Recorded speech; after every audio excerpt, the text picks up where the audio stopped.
flames or the ashes, the spirits light up the night, looking down the edge of forever.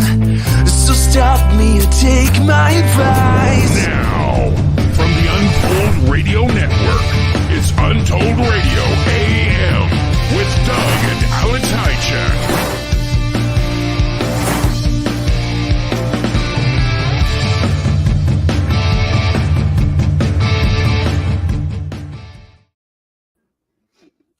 Welcome, guys, to Untold Radio. Untold. You talked when you were moving your chair, and I went, ugh. It's like a blow of wind. Yeah. 150th episode tonight. Incredible. Did you know that? That's it's a lot of episodes, actually. I know what went into them. Yeah. It's a lot. You're telling me. Anyhow, so tonight, welcome everybody, and we have, I think, a really cool show. A lot of people coming on tonight. We have Jonathan Brown, and I believe his wife is going to join him. Sasha, I've not met her. Have you? Sarah? Yeah, briefly. She's here. Oh, okay, cool. And then David Ellis is going to join because David was the lead investigator of that whole case, which I believe is still ongoing. So, and then we're going to have Brandon Hoffhines on to talk about Squatch Con Idaho 2023. Yeah, so that's happening first. But I kind of wanted to do a shout out to our members, but my name list did not show up, which is kind of odd. Why didn't it show up? I forwarded it to me. Oh, it did show up, and at the bottom, which is weird, right?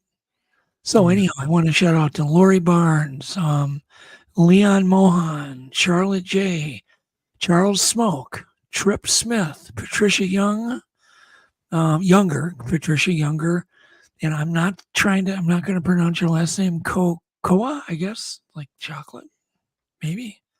Cheryl Gordon, Sophia, Jennifer Arnold, Tara B, and Deborah Irvin. So there we go. Thank you, guys. I got that done now.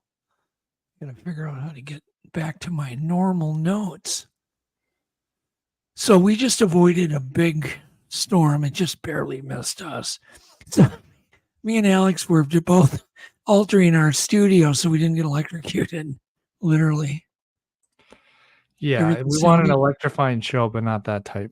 No, I didn't want to because it was quite a lightning storm and 70-mile-an-hour winds. But it's apparently passed. I think we're in the clear, which is great. Do you remember that? Do you remember that one show? Yeah, where we were literally. It was like insanity, and we had to just sign off. I mean, there was no way to stay on the air. There was no way. Paul. Okay, so anyhow, but we're gonna do Bigfoot all night. And there is a video that I want to play. It's a video on Alex. It's a really cool story. And the reason it's cool, because it comes from Hill City, Minnesota, which we are doing current research in.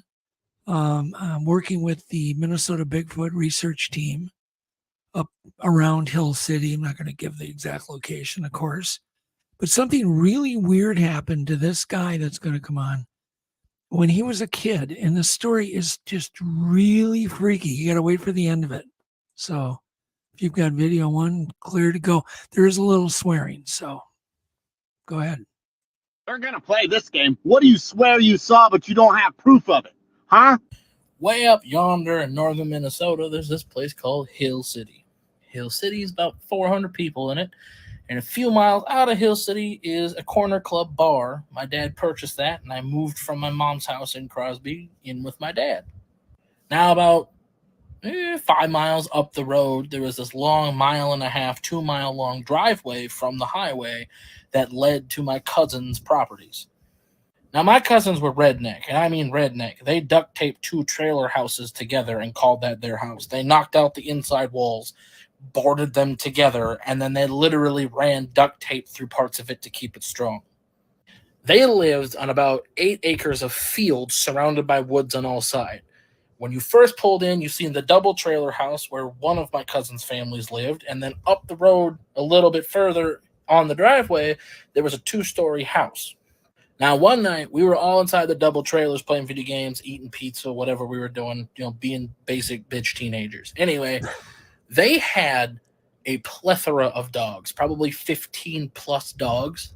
We were sitting down playing video games. We were playing Call of Duty, and, well, we heard the dogs barking outside, which, dogs were in the middle of the woods, like animals, deer, rabbit, whatever, dogs freaking out, okay? So eventually, we go outside to smoke. So we're going outside to smoke cigarettes, and when we walked out, all of the dogs weren't anywhere on the property. They weren't between the 2-story house. They weren't between the double trailers. They were gone, off in the woods, and we could hear them freaking out and barking. So we shout to the parents, which all grab their fucking gear. They grab their, hunting vests, I guess, and some jackets and things. They hop on 4-wheelers with us kids in tow, and we take off into the wood trails that they made to go find the dogs. This gets weird. Guarantee we weren't going that fast, but remembering it now, it felt like a whole lot faster than it probably was because adrenaline's rushing. We don't know what's going on. The parents are freaking out. I don't think I've seen a group of adults so worried about something like they knew something was up. Interesting. We get out to the woods to another clearing that I guess they were cutting down trees to put another like pole barn or something, and the dogs are barking up a tree. They got like something treed or like whatever it was. So we thought, it's a bear. Now I'm gonna tell you how wrong I was. This thing, it like jumped out of the tree, grabbed one of the dogs, and ran off into the woods with it when it saw all jumped the out of a four-wheelers tree, approaching. grabbed one of the big Mind dogs. you, all of the adults were packing guns. They started By the way, firing it was immediately a Malamute dog. and scared the shit out of all of us kids. You want me to pull up part 2? Yeah, so part 2 is just kind of a little follow-up. But could you imagine this thing jumping out of a tree, grabbing a big dog, and Malamutes can weigh up to 90 pounds. I mean, they're quite hefty dogs. So he got a lot of requests for more info, so go ahead and play it. All right. People keep asking me what it looks like. So I'm going to give you the best description that I can. Now, mind you, it was the middle of the night, and the only thing we had to see were 5 4-wheelers, their headlights. That was it. So it's not like we had spotlights or pickup truck headlights. It was 5 4-wheelers. That's all we had to see. So it's not like everything was bright and easy to look like daylight, but, I guess it's better in the middle of the night dark. It, from what we can assume, was maybe, I don't know, halfway up the tree. When we got close and we got off, the 4-wheelers were really loud. It's really hard to hear. But what it sounded like branches breaking, like it was trying to climb down out of the tree as we were getting closer. It hopped off the last branch of the tree. That's probably, I don't know. We went out there the next daytime because, kids, middle of nowhere, we do stupid stuff. We went out there during the daytime and tried to measure. I had to hold like a good size, 3-4 foot stick above my head to hit it. I'm only like 5'9", 5'8". So it was pretty high up there. It was lanky from what I could tell. It looked like a shadow. It looked dark, like it was dark. I couldn't tell you if it was covered in fur or skin or what it was, but it was big enough to where when it jumped out of the tree, one of its hands was above its head, like it used it to jump down off of. Its hand was touching that branch, and its feet, which were its legs were they weren't like a human leg, like your joints right here. It's like this part or something was backwards.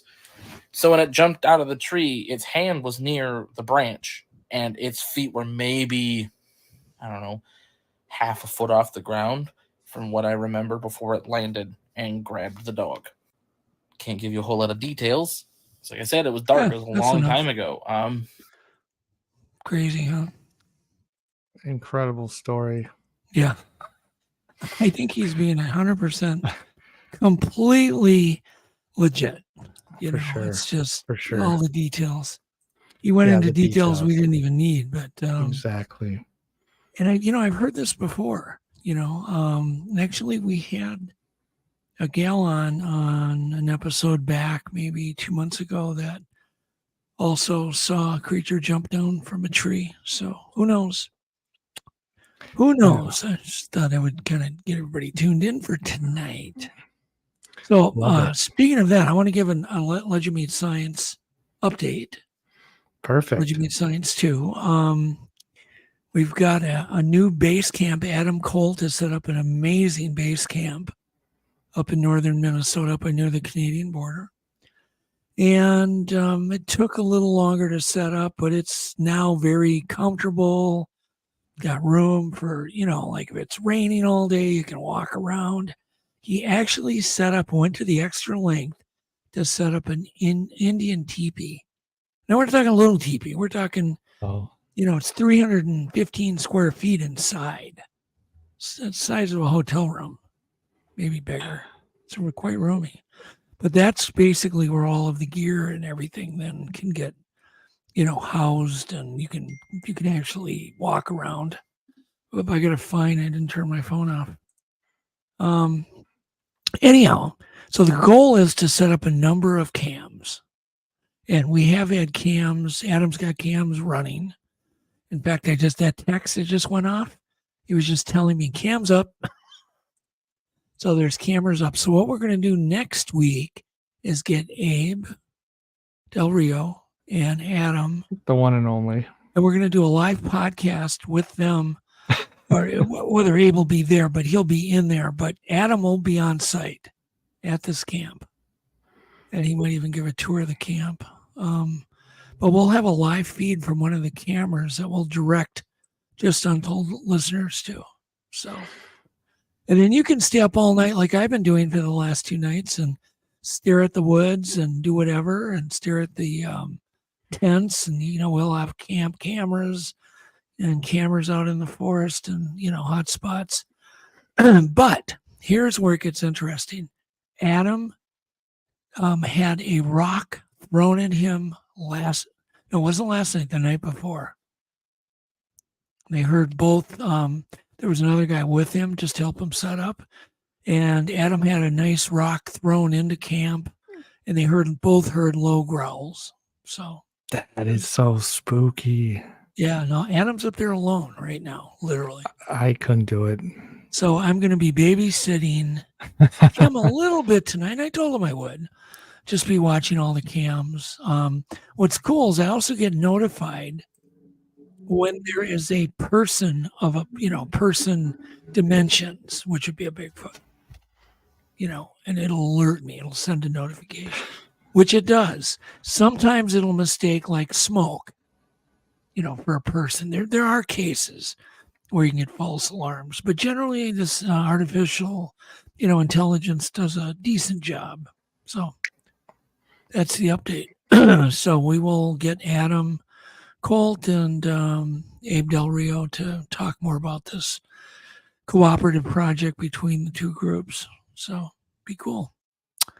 And then we have to have a meeting tomorrow because me and Adam have been talking about more gear that he needs. So.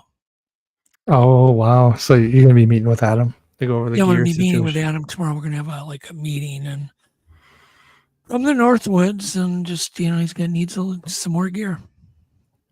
We want the best chance ever. People have to understand what we're doing and what Adam's doing has never been done in history, ever. Nothing like this. Not long term. This is a good 30-day plus. I have a feeling it's going to go into 40, 50, God knows how many days. A year. But they have so many cameras live, 24/7 recording every moment with audio. It's going to be pretty cool. Very cool. So, all right. What do we got next here? Second thing I want to talk about is just, it's off topic for tonight, but it's just really odd. And the story is kind of developed enough where I want to talk about it. So there is apparently a U.S. team that has recovered what they believe already to be remnants of an extraterrestrial craft that has possibly melted, some of it melted, and entered our atmosphere. So here's when it gets weird. They were tipped off that this object entered at 110,000 miles an hour. That's not the speed of a meteorite. No, Does that make sense? Yeah. So by the speed alone tells them it's not normal. It's not So that's what they normal. watched on radar. They knew the location. It landed near Papua New Guinea. Okay. And right now, Papua New Guinea is calling these people that have been diving and going into this very deep water to recover these pieces thieves.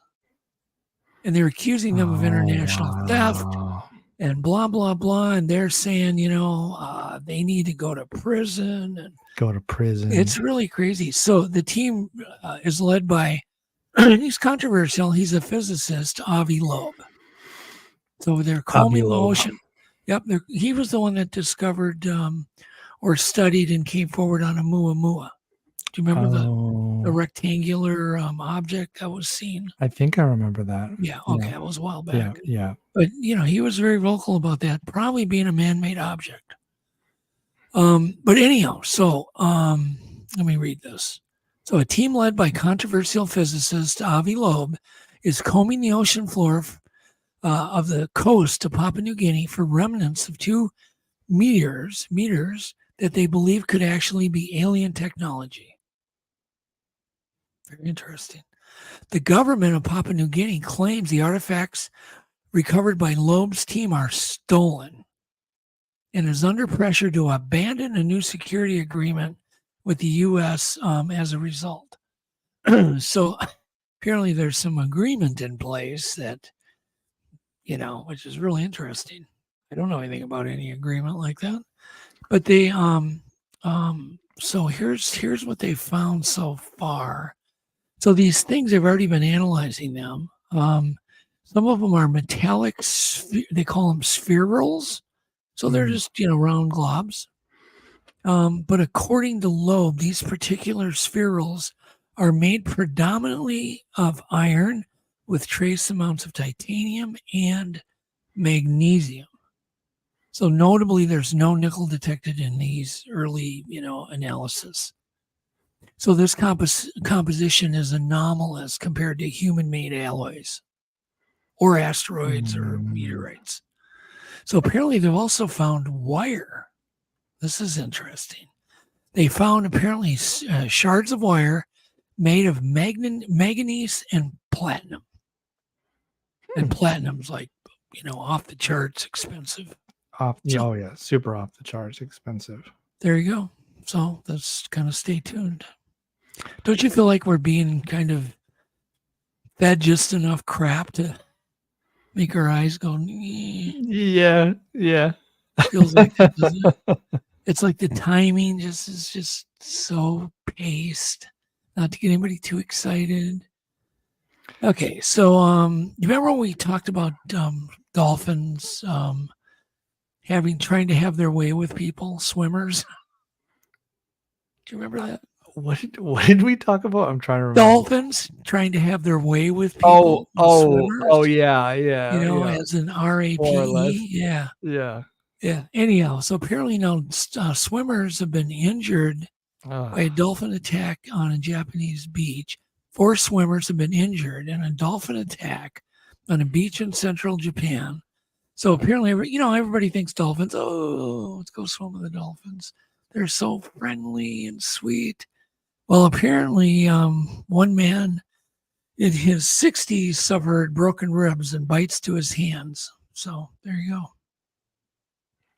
go. Another man in his 40s sustained arm bites. They got a lot of teeth, too.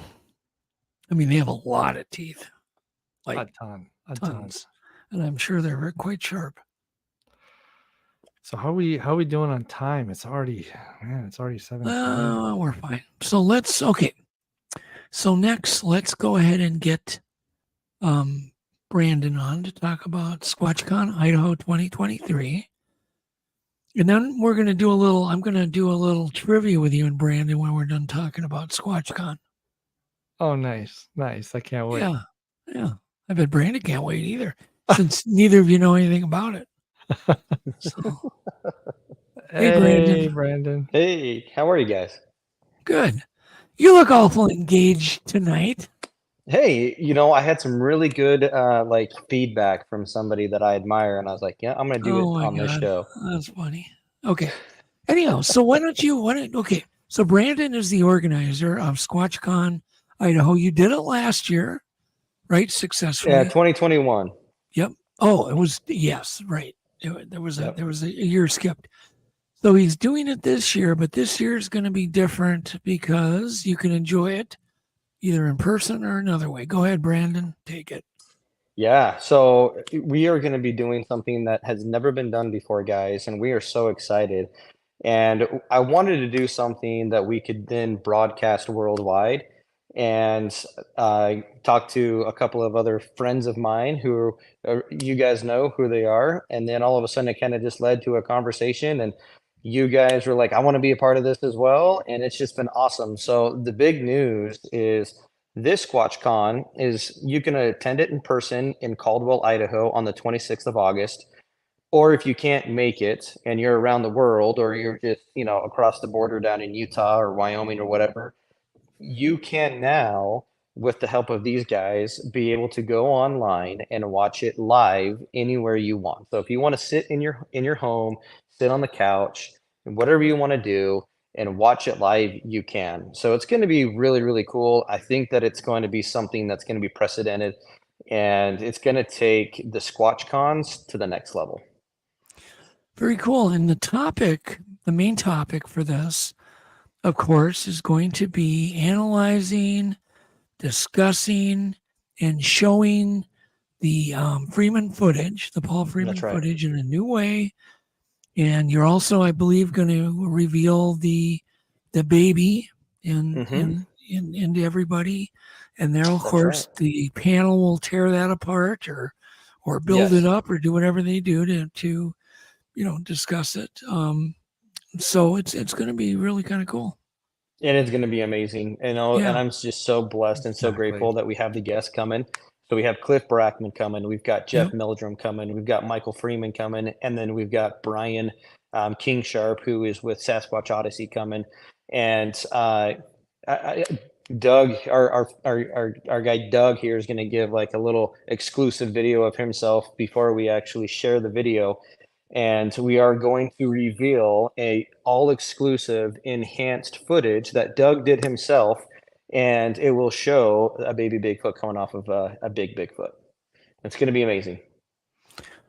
And then there's some, I believe, certain levels, right? They can pick from certain levels, and they get certain rewards. I don't know. I don't even know if you have that commercial, Alex.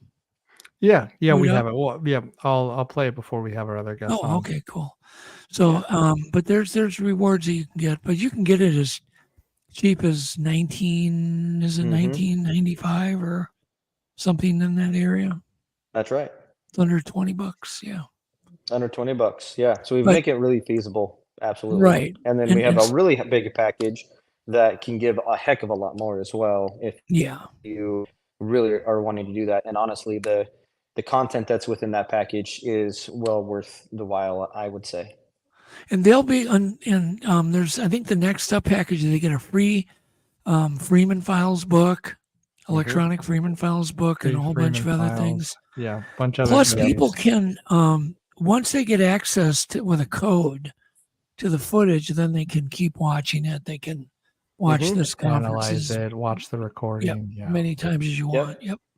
And I highly recommend that. I've seen it now probably 5 times, and every time that I see it and then I put it on my big screen, it's just mind-blowing. Like, you sit there and you watch it, and it goes slow-mo, back, and then zoomed in, slow-mo. It's just jaw-dropping. It's amazing.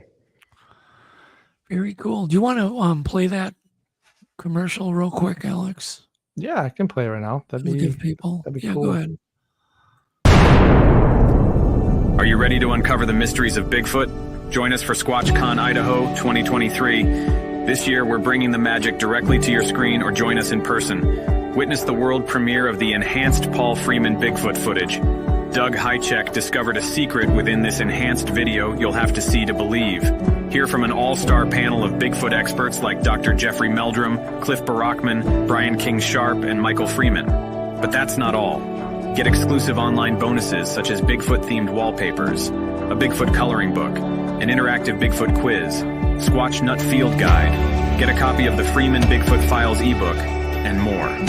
Whether you attend in person or watch it live online, you'll be part of an unforgettable experience. Don't miss out on this unique opportunity. Secure your spot today. Squatch Con Idaho 2023. Step into the unknown.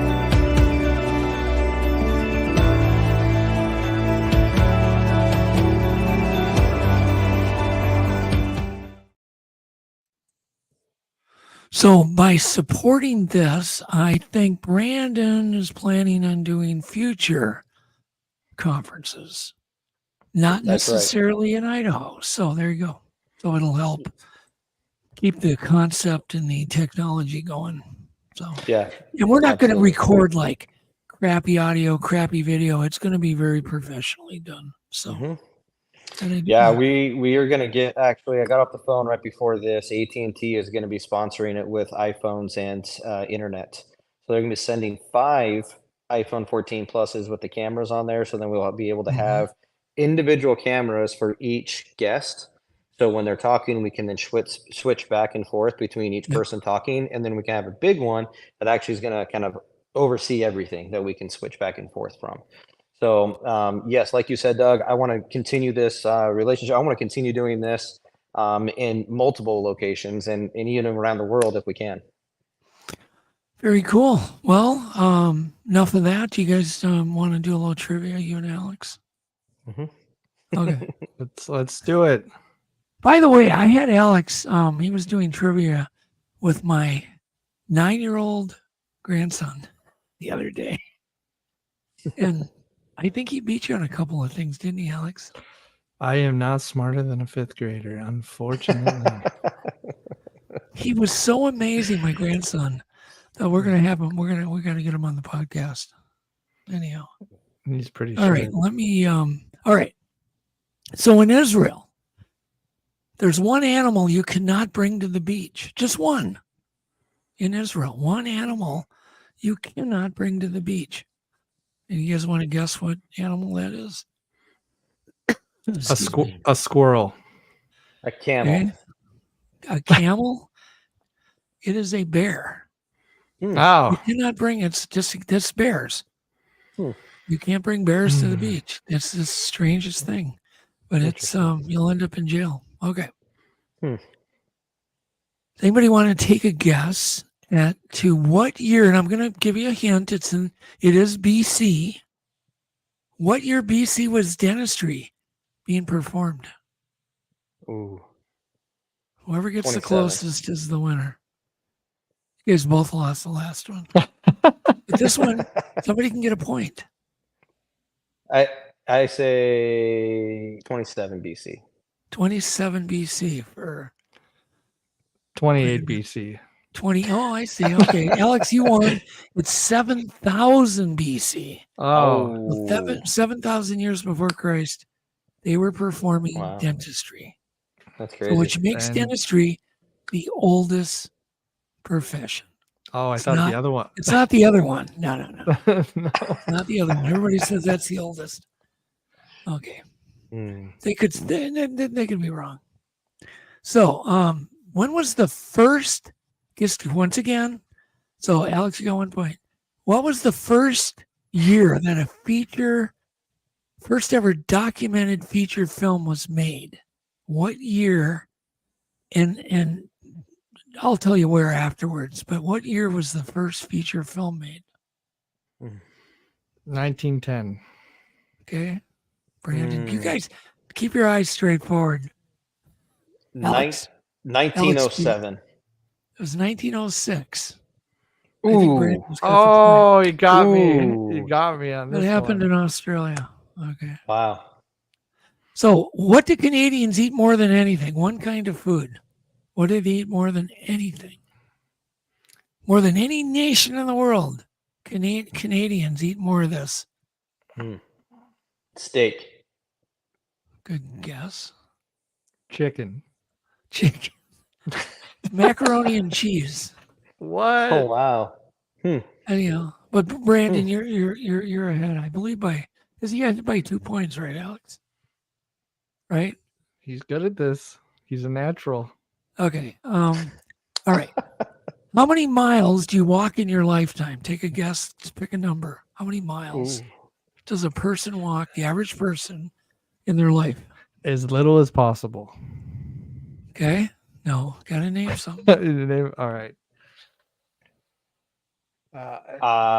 Geez, that's a great. I don't know. 12 10 million. miles. How many? 10, 12 miles in a lifetime? No, in your whole lifetime, Alex. Go. Come on, guys. It's like you live in the world of Wall-E, and it's like a wheelchair that floats. I say 12 million. I got a chair. 12 million for 12. He said 12 million. Yeah. And apparently 12 is not an answer. So I'm going to go 100,000. It's 75,000 miles. Oh, ooh, Alex is a winner. We're tied. So you got 1 point, Alex. Brandon's got 2.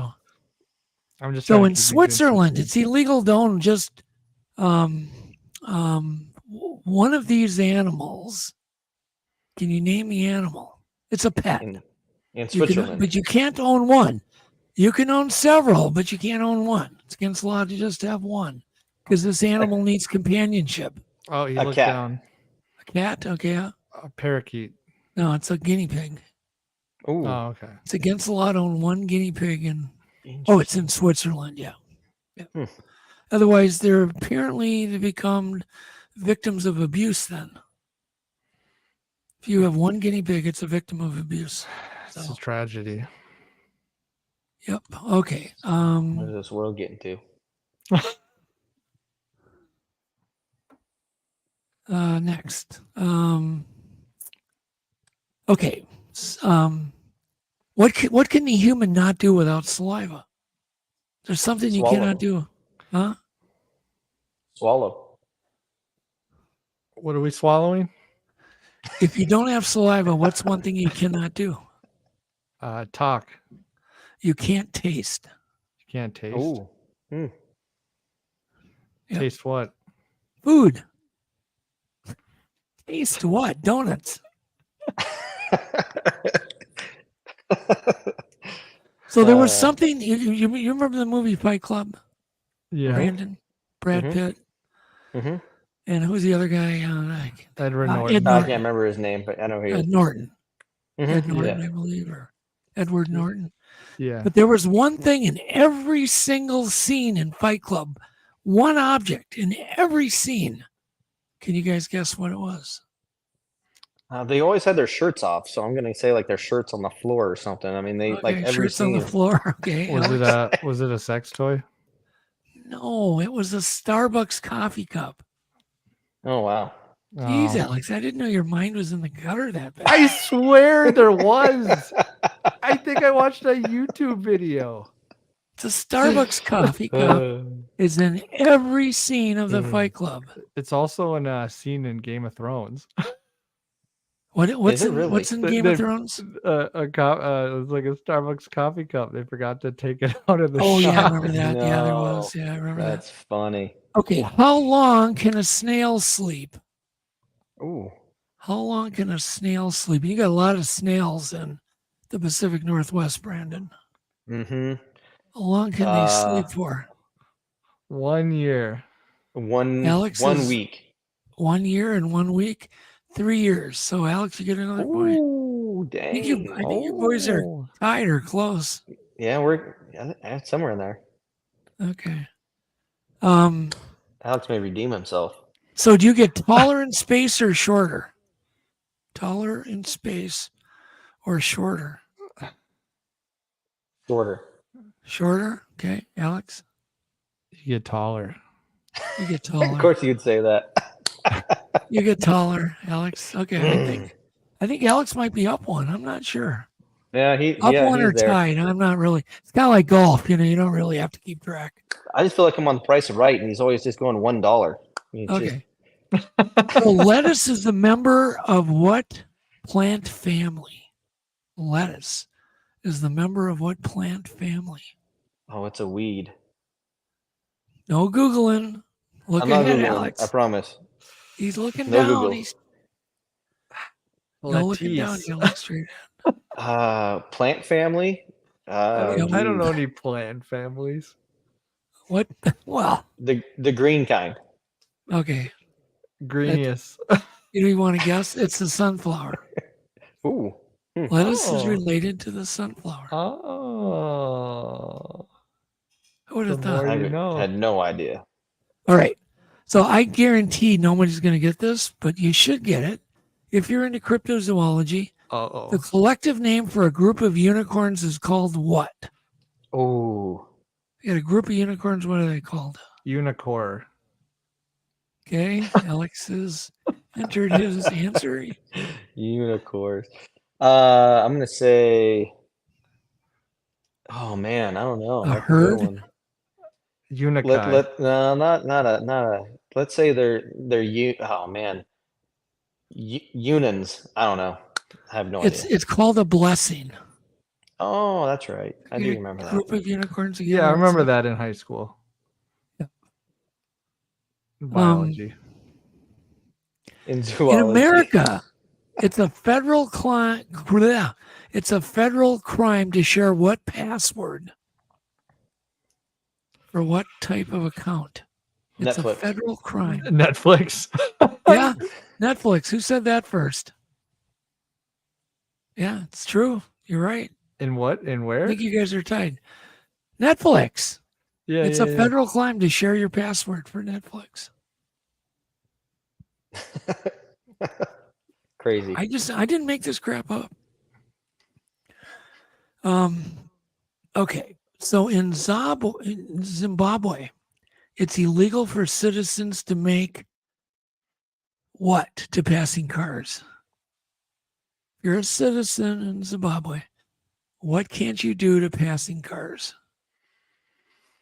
You can't wave. Okay, that's a good guess, Alex. You can't. Look up, Alex. Alex, it's not looking.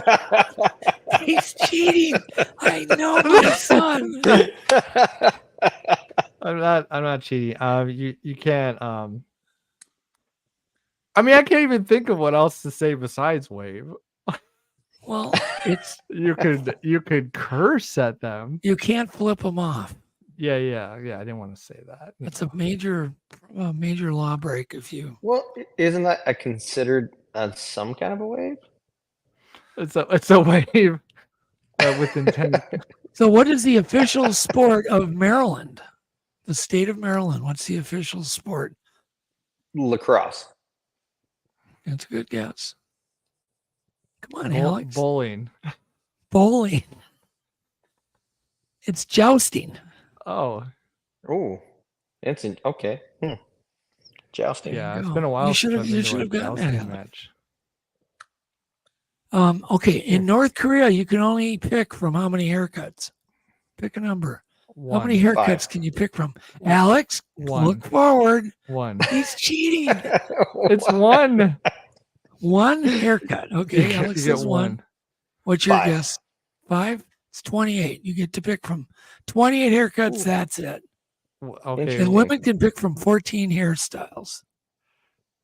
What if Interesting. you start to transition into like midway between each haircut? Like, is that a 29th haircut? I would imagine you're in deep trouble. Then you're Yeah, it's bread and water for you.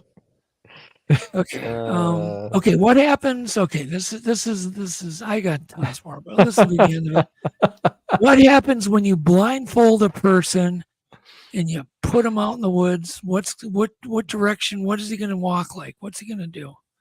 You blindfold a man and you set him loose. What pattern will he walk in? a circle. Who said that? Me.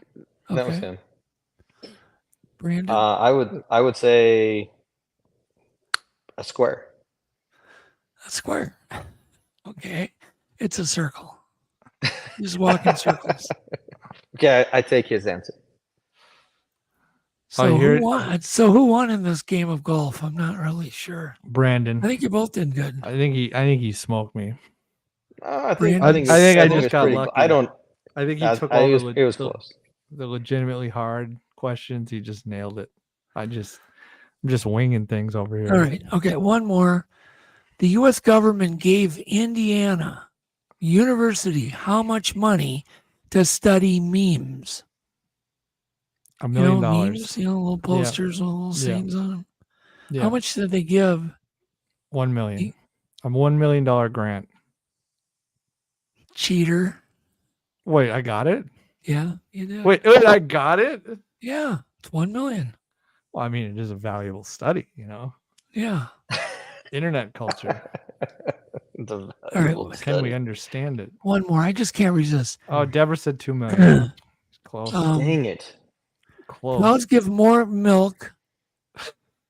So whoever answers this first now, so be ready. Get your hand on the button. This is the winner. Cows give more milk when they listen to what? You get more milk when you listen to what? Who does? Cows give more cows milk give more when they milk. listen to what? The question. Classical music. He's so right. He's so right. He's right. You beat Good job. Well, I guess that wraps up our game. We'll send you a fake trophy on Thursday. It'll be fake. Yeah, made out of paper. Okay. Thanks, Brandon. And again, we'll put the links up in the thank you. In the links. Yep, it's in the description, guys, of this show.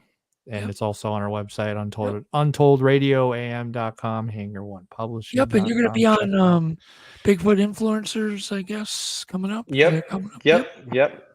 Soon. So probably in the next couple weeks. I think they'll talk more about Bigfoot. Okay, thanks, Brandon. We'll talk later. Thanks, guys. See you later. Thanks, bye. So we got David is in the back room. We're still waiting for Jonathan and Sarah. Well, we could have done more trivia. We could have David on. Well, we can get David on. He's pretty cool. He's kind of cool. He's kind of don't have to go to his head. He's kind of cool. Kind of. He's the coolest. No, I talked to him. Yeah. I talked to David a lot. Yeah. David's old hat for me. We talk so much. Hey guys. Hey, Mr. David. How are you? I'm good. I know Alex is good. Let's look at him. You can tell he's good just by looking at him. He cheats though. I saw those wandering eyes too. So that's one thing about Alex. Even when he was a kid, I'd say, "Did you eat some cookies?" No matter what, he would always he could never lie. Alex, you got to have a quick screenshot where it's just a picture of you, and then you can do whatever you. Yeah, that's what I need to do. Just replace me with just a with a picture. Yeah, then he can't tell. So I hope we didn't get. You did. I hope Jonathan. We didn't get our times mixed. Oh no, Jonathan is good. He's in the back room with Sarah. Oh, great. Let's let me introduce him real quick. Maybe David too can do it. But as I know, Jonathan is part of the Chehalis Nation in Washington State. He's had Bigfoot activity at his homestead, correct, David? Correct. I think that there's a historical perspective that would be nice to know. So maybe John can fill that in for us. All right. Well, let's bring Jonathan and his wife. Sarah. Hey, there they are. Hello, guys. How you guys do? So, it's good to meet you finally, Jonathan. We've talked on the phone, chatted plenty, but here I get to see you. Yeah, thanks for having us on. Yeah, no, it's great. So where do we want to start? David's got a whole bunch of evidence. Obviously, you've got the story, guys. So why don't you, Jonathan and Sarah, just start telling us, how this all started? Before we get the start, Jonathan, Sarah, can you guys fill them in on the historical perspective of the area? I know that, Jonathan, you've got some, wasn't your grandfather and your father as chief of the Chehalis Nation? Not my father, and my grandfather, I think he was on tribal council at one point. But okay. As far as that goes, like we've been on the Chehalis Reservation in this exact spot for the last 12 years or so, and there's been a lot of sightings by other people on the reservation forever. I don't really know where to go with what you're talking about as far as filling in on the historical aspect, like what you want. Wasn't your property used for smoking salmon? And okay, yes, that makes sense. Yeah. So there was many years ago, my grandfather had a smokehouse on this property, and he had some fish in there that he was smoking. And then one morning he went out there, and like the smokehouse was completely raided, and there was large footprints outside of it. And that's a story that he had. My grandmother thought, like, he just was telling stories, but that's what he saw. So why don't we jump ahead though and just go ahead and tell us just what happened and how this activity started. Okay, it was in September of 2012. I was going out to the car. It was probably about 9 p.m. just to get something out. And when I first walked outside, there was something that smelled kind of like a skunk, but with some other like foul smell mixed with it. And I just stood there for a minute, and then I heard a whistle from one side of the property. And then from the other side of the property, I heard another whistle. And so it was after that my brother Ben and I, we started spending time outside and just seeing what we could experience. And what happened, Sarah, when he had these experiences? Did he come and tell you, or did he keep it secret? He told me about Sasquatch when we first started. I think our first date. And I thought he was funny. I thought it was funny. And, I grew up in the city, so I just laughed it off. But then after him and his brother went camping and they heard one in Skamania, I knew that he was telling the truth. So it was just a rabbit hole from there. So it's been a rabbit hole ever since. When he first experienced it though, on your property, did he tell you, or did he keep it a secret? Oh, he told me right away. And then I heard them within a week? Probably. It was a very, very active few years. Okay. Very active. And then I saw the first one I saw through thermal. David could tell you more about that kind of thermal camera it was, but it was just a little monocular that didn't record. And the first one I saw was swaying back and forth. Leading up to that, though, there was more that happened. Sarah and I, after we were aware of like the sounds that we were hearing outside of the property at night, we were just standing in the backyard listening. And then all of a sudden this metallic pot starts getting banged on, and we both got scared and, went to the back porch, and I grabbed my pistol as well as a light. It's not like I was trying to shoot a Sasquatch or anything like that. I just wanted to be safe. And so I go back towards where the banging was coming from, and I flashed my light, and it wasn't just eyes that I saw, but it was such a brief second to where I flashed it up like this, and the eyes were very reflective. And then I turned and I was like, oh man, because it was a fraction of a second, and I got scared. I was probably about 40 feet away from it. And then I tell Sarah about it, and she's outside as well. David and Derek had let us borrow this monocular that didn't have internal recording capability.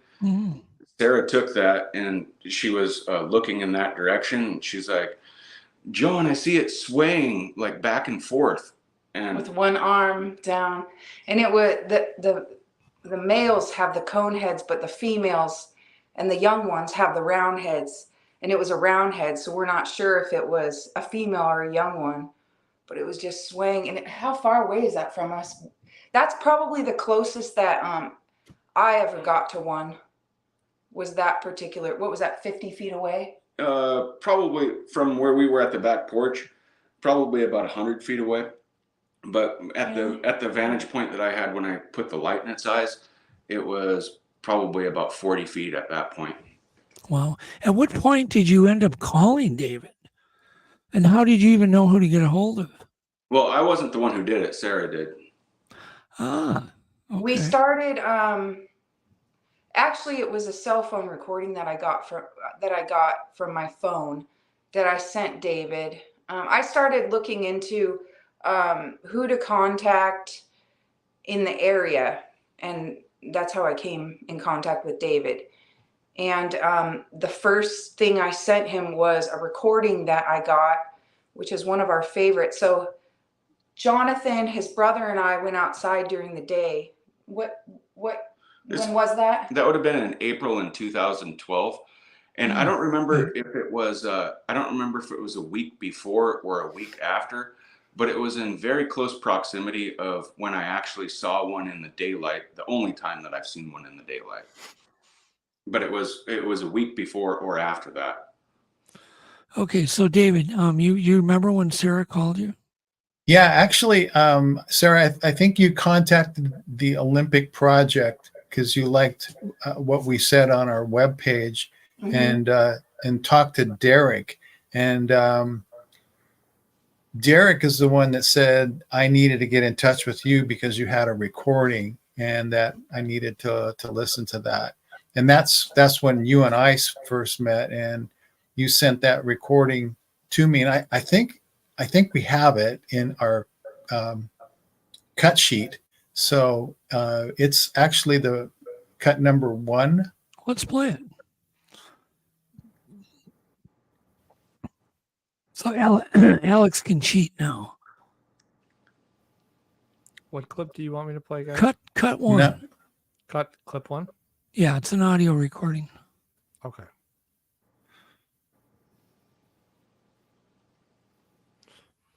All right. So there we go.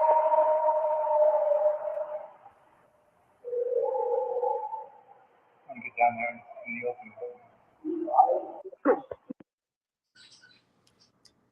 So that's real short. What you're hearing is vocalization, and then it sounds like gibberish. He was yelling at something. This was going on for quite a while. And how long, Sarah? Long enough for us to go get my phone, open up. It was an old Samsung Galaxy. Open up a recording app, hit record. And he was, as the crow flies, between a quarter and a half mile away. And he was yelling at something else.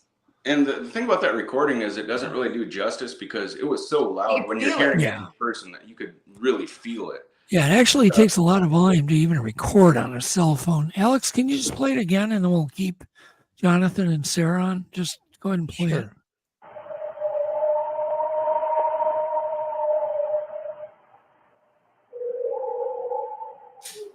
Down there in the open. Some very weird qualities. That's my brother Ben, who is with us at the time, and he's saying, I think it's down there in the field. And then on my YouTube channel, I have that, but I have the last part cut out because I kind of felt like a pansy because at the end of it, I go, let's go. And the reason I say that is because as that's going on, there's something in a tree line that's close to us that I'm hearing chattering as well. And that's why I got scared. Wow. Yeah. Crazy stuff. So what were your first thoughts when you heard this, David? Well, I put it through the normal paces and tried to make sure it's not a coyote. Yeah. It's not a canine. It's not a wolf, due to the visual signature. So if it's not one of those, it's got to be something else. So I never say it's a Sasquatch, but this is pretty close to coming to say that it's a Sasquatch. I'm not quite sure what else it could be, because it's not only just the vocal, it's the talking. There's some talking that's going on in that. And yeah. Well, aren't these cases really a matter of, you keep piling on anecdotal evidence? Yes. A recording, a photo, you know what I mean? And the eyewitness testimony, and it really starts adding up. It's a story. And people are foolish to ignore all this. Go ahead, Sarah. I think you talked. It becomes a story.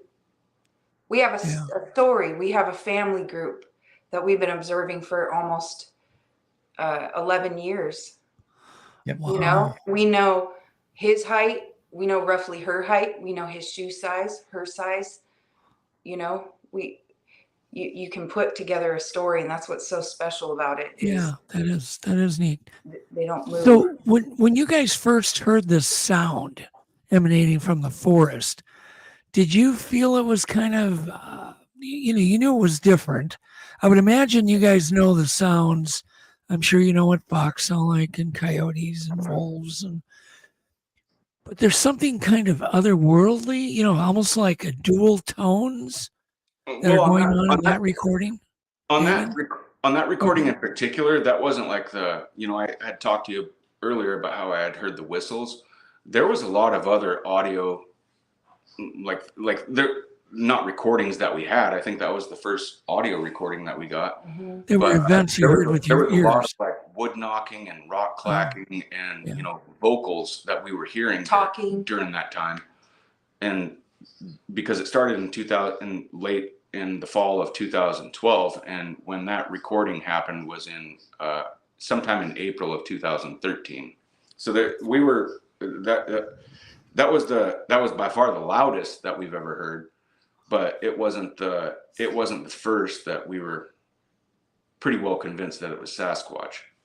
Were there any instances where you felt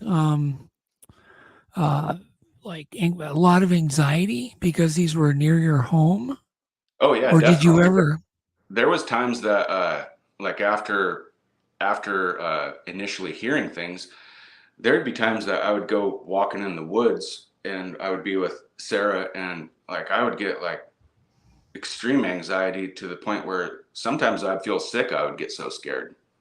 Even not hearing anything at that time, but just knowing that there's this thing lurking around in the woods close by. So do you guys have children by any chance? Yeah.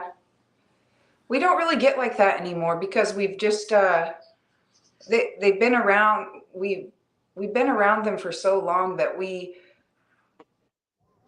with this group at least, they're a very, very low key group. They just want their own space, which is very little. It's just one side of our property, and that's it. So we just don't go there.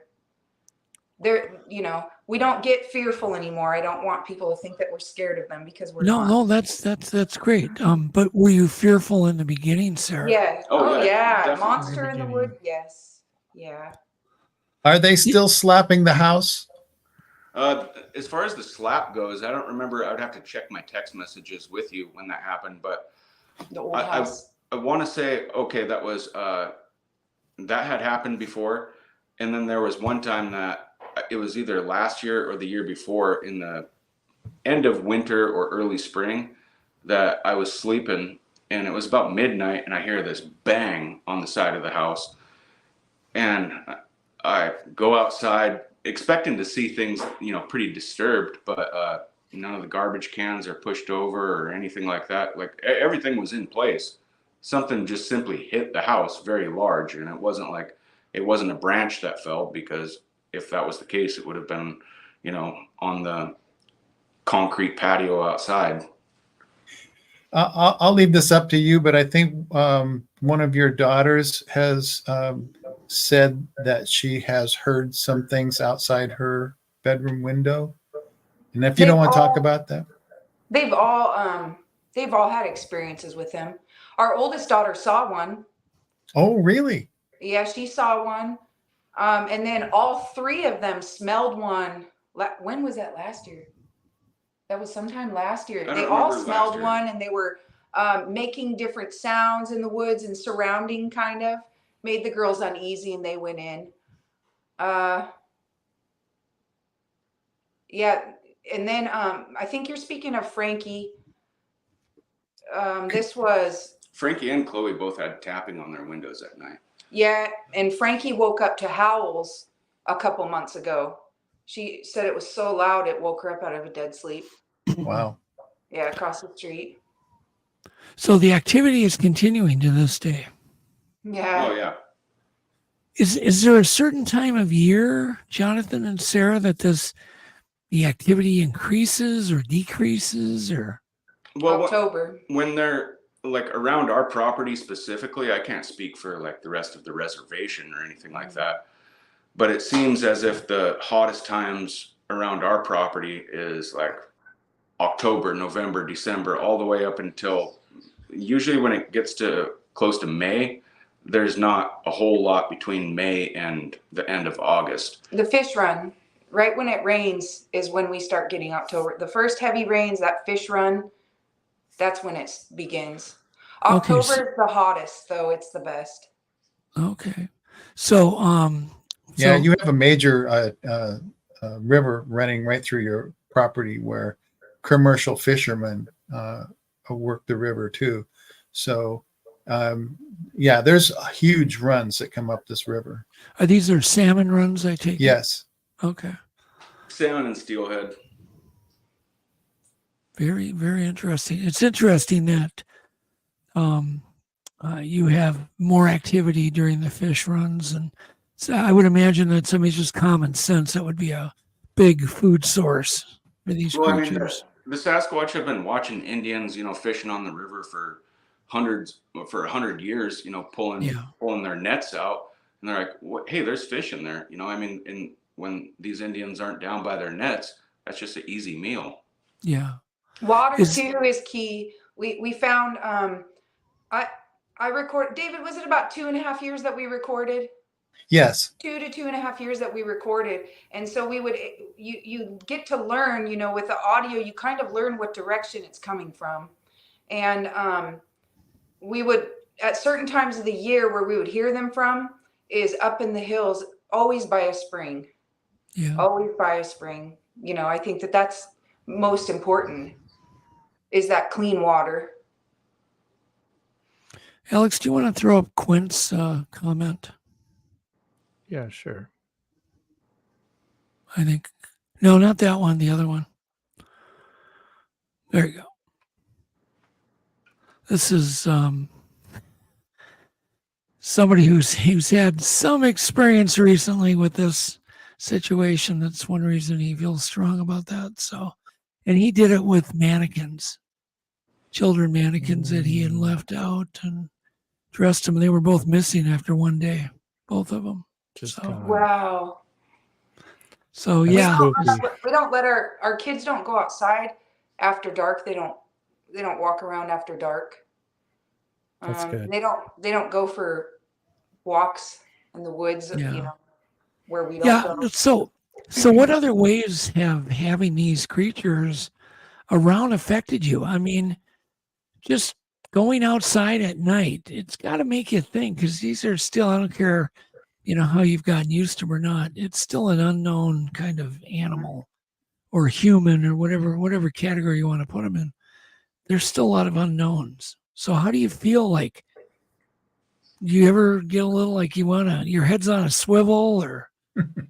It's not anything like we feel uncomfortable at this point anymore. Okay. Early on, that was the case, but anymore, it's whenever like we hear a vocalization or we hear like rocks being banged together or a wood knock, it's kind of more exciting than being fearful. It sounds to me that you respect the boundaries, as Sarah, you alluded to earlier, that there's a definition of this little space over here is ours and you have the rest of it. So it sounds to me like you're respecting the whatever boundaries you feel there might be. Yeah, and when we hear them, it's usually like a window of time that we hear them. It's not like we're hearing them for an extended period. It's essentially when they're passing through, it may be like a 5-minute window, and then there's absolutely nothing afterwards. That's not always the case, but it isn't like they're bedding down right next to our property and sleeping for 3 days or anything like that.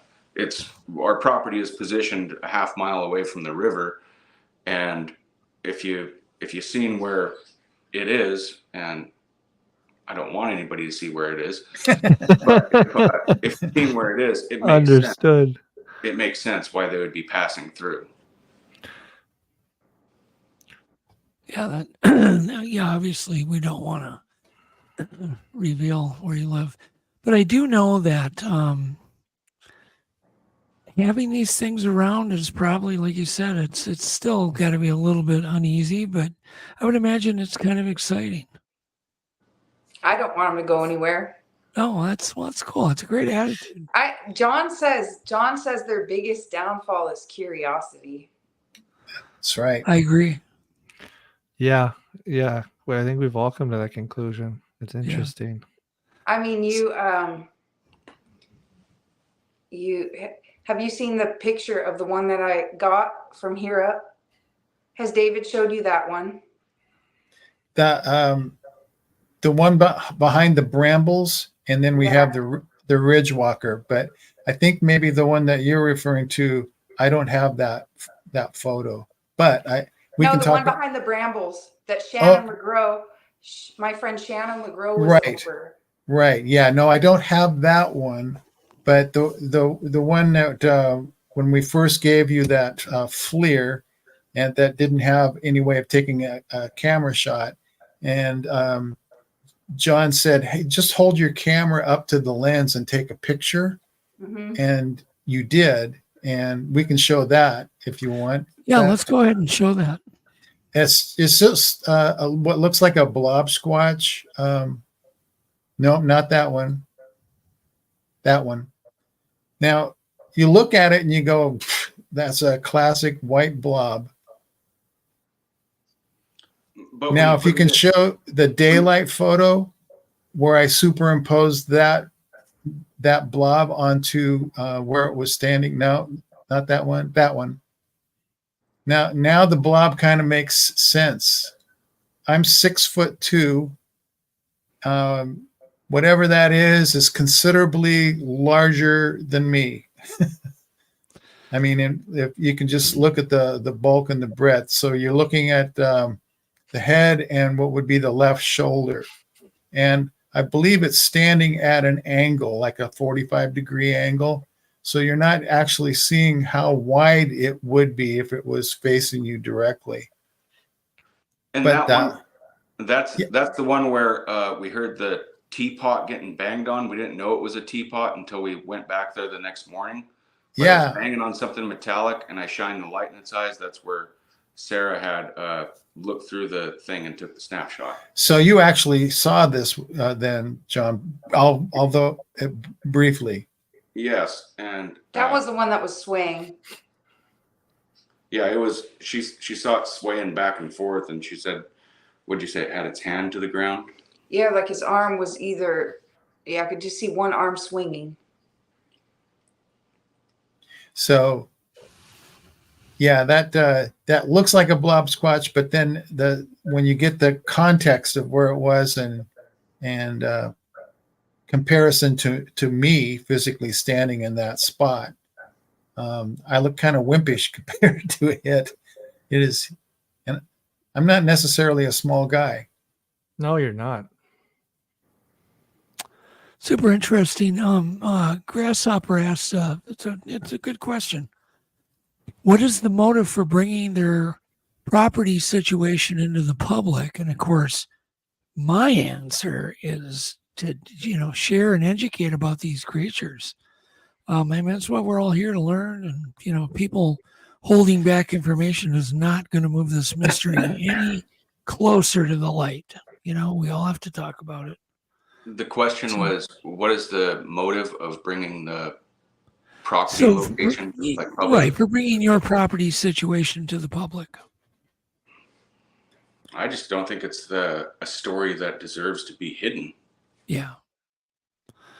Well, I can tell you that I have worked with other witnesses, married couples like John and Sarah, and each one of them goes through, like you said, Doug, this can't be easy. And every family has its difficulties with them, So you're right. It is not an easy process. Obviously, John and Sarah have conquered but there was a time where you didn't want anything to do with it anymore. No, Yeah, I even remember when there was a span of about 4 or 5 years that we had absolutely nothing. We didn't want to have anything to do with it. And then it was around 2020.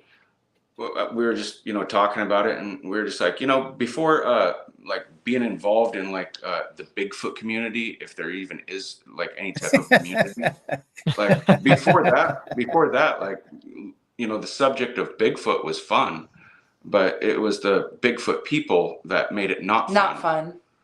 Yeah. But and so ever since 2020, like it's been something that we're not Bigfoot researchers, we're Bigfoot enthusiasts, Yeah. Yeah, no, it's I meet homeowners all the time. Most of them don't want to even research it. They just want it to go away because they're scared. They don't know. Want it to go away. Scared of the unknown. And unknown can be scary, but when they're having their house slapped and things and activity, I mean, it's very scary. But can you really talk about the level of fear you did have in the beginning?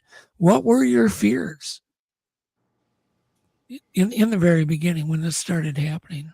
Well, it was one of those things where, you know that they're around, and I mean, you simply don't know anything about them. It's not like when there's Sasquatch that are periodically coming around your property. It's not like you have a guidebook for it, and it's like, typically, they're very safe and everything is going to be, nice and comfy. You don't know that. You don't know what's going through their head. You don't.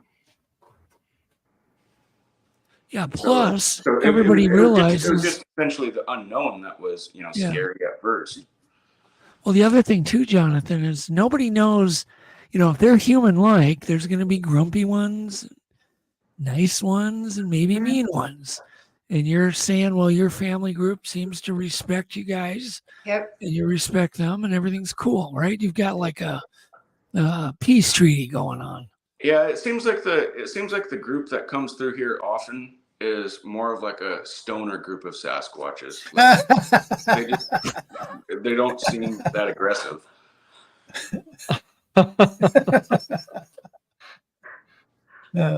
That's funny.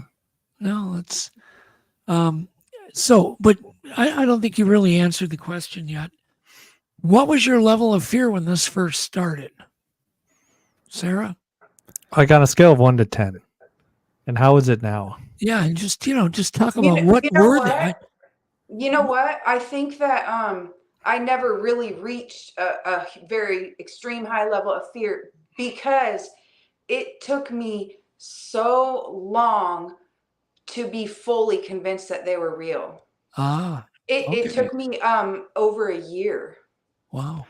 So I knew, but it was just so hard to undo the idea of it, that you grow up with this stupid idea of this thing. Like, of course that doesn't exist. That's so dumb. You know, it just years and years of that. So, like, even after I had been recording almost every night for over a year, after John had gotten the thermal video, I still was not, even though I knew it was real and I always believed him, I still was not fully convinced until I got the daylight picture of that one. Okay. That it took that for me to go, oh, okay. And then that sealed the deal. So I think that I never really reached an extreme high level of fear, just because part of me never fully believed it until such a long time that had gone by that I learned that this group wasn't to be feared, if that makes sense. So what were your initial, like, when you were having these encounters? Or did you think it was a coyote? Did you think it was like bears? Did you, I thought it was a Sasquatch, but part of me always said, are we just all crazy? Like, part of me hung on to, indoctrination, I guess. Yeah. I would imagine that's common, isn't it, David? Yes, absolutely. I know exactly what Sarah's talking about. I still go through it. I mean, and until you have the actual daylight, physical, up close and personal sighting, there's always that, micro centimeter of chance that this is all rubbish. So, and you're going to carry that until you actually prove that to yourself. Even though I've connected the dots enough that it should be unquestionable for me, there's always that slim chance. So I know what Sarah's talking about. Have you had any problems with any of your pets? Deborah Irvin asks. No. And I asked the cattle farmer here, there's a cattle farmer here that has also had interactions with them, and he rents out multiple fields on the reservation. And I asked him if he's ever had anything come up missing, and he said he's never had an issue. That's interesting. Mm-hmm. And then Flat Rock says, are you near the Chehalis or the Cowlitz? You don't have to answer that. Nope. He was asking. So, the question is, where do you go from here? What are you going to do? Do you have any interest in actually getting more photos, more recordings, or have you lost interest in even doing that? No, we want to do both. We have different views though. Like me, I just collect my I guess you can call it data. For me personally, I just keep that private now. But what I want is I want the language. I want to learn what language that is, because you can get another thermal video, you can get a daylight video, and I would love to see those things. But if you want it to go any further, you got to communicate. And there's a language there. I have multiple recordings of some sort of language. So that's what I want, is the language. And I'm assuming, David, we have maybe. Yes, we have some clips that are some people will call it gibberish, but there's actually a technical term. There's a bigram, which is 2 utterances, and then there's trigrams, which are 3 utterances that could be construed as possible words strung together for a meaning. And we'll get into those when we start playing the audio clips. Cool. Well, let's go ahead and play the audio clips. Let's play one at least. Let's see. Do we want to? Okay. We can do that. Clip number 7 is a trigram.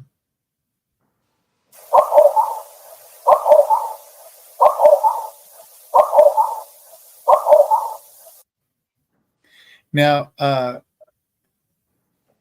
I know that there's a bias when you hear things.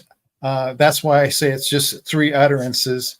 You could hear something different than what I hear, but I hear David. Mahoha. Let me interrupt you. Can you interpret that in slow motion with your own words? What you're hearing? Mahoha. Mahoha. Okay, now let's listen to it. Okay. Very high pitched.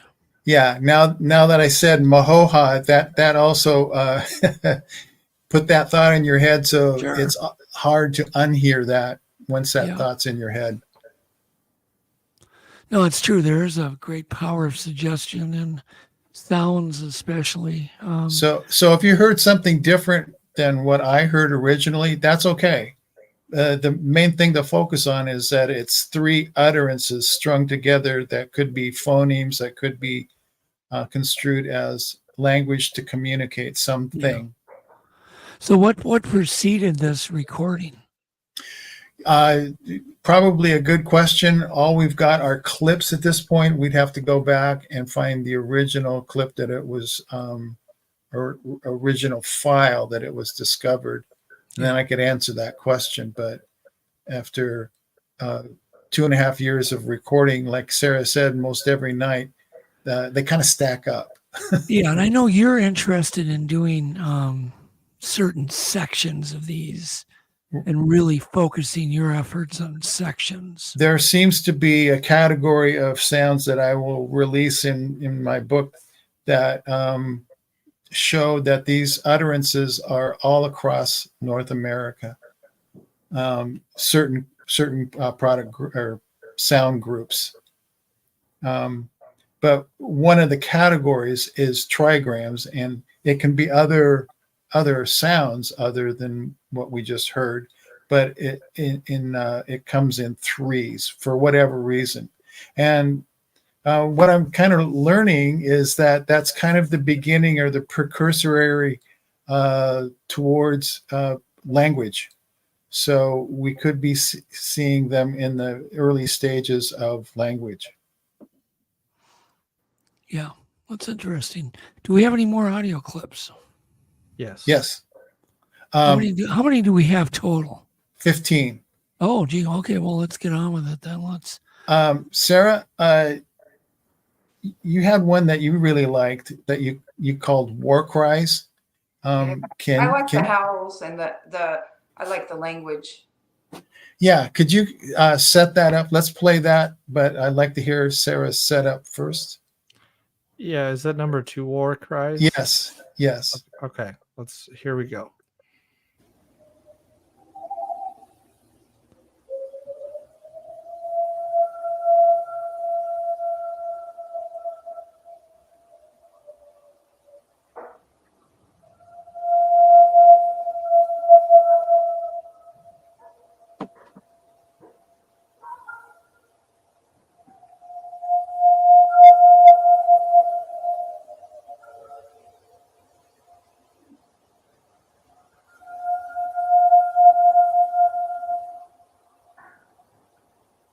Super interesting.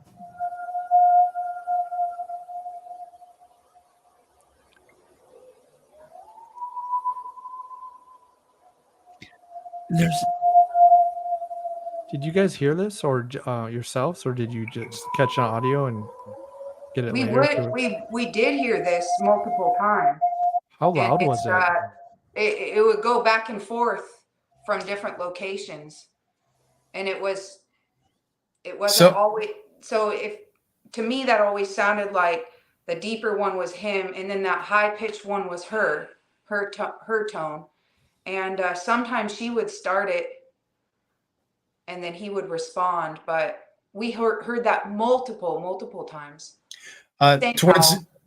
Towards the end of that clip, there was some what we could describe as gibberish, but we kind of cut that short. And how do you know, David, those are not, some canon like a coyote?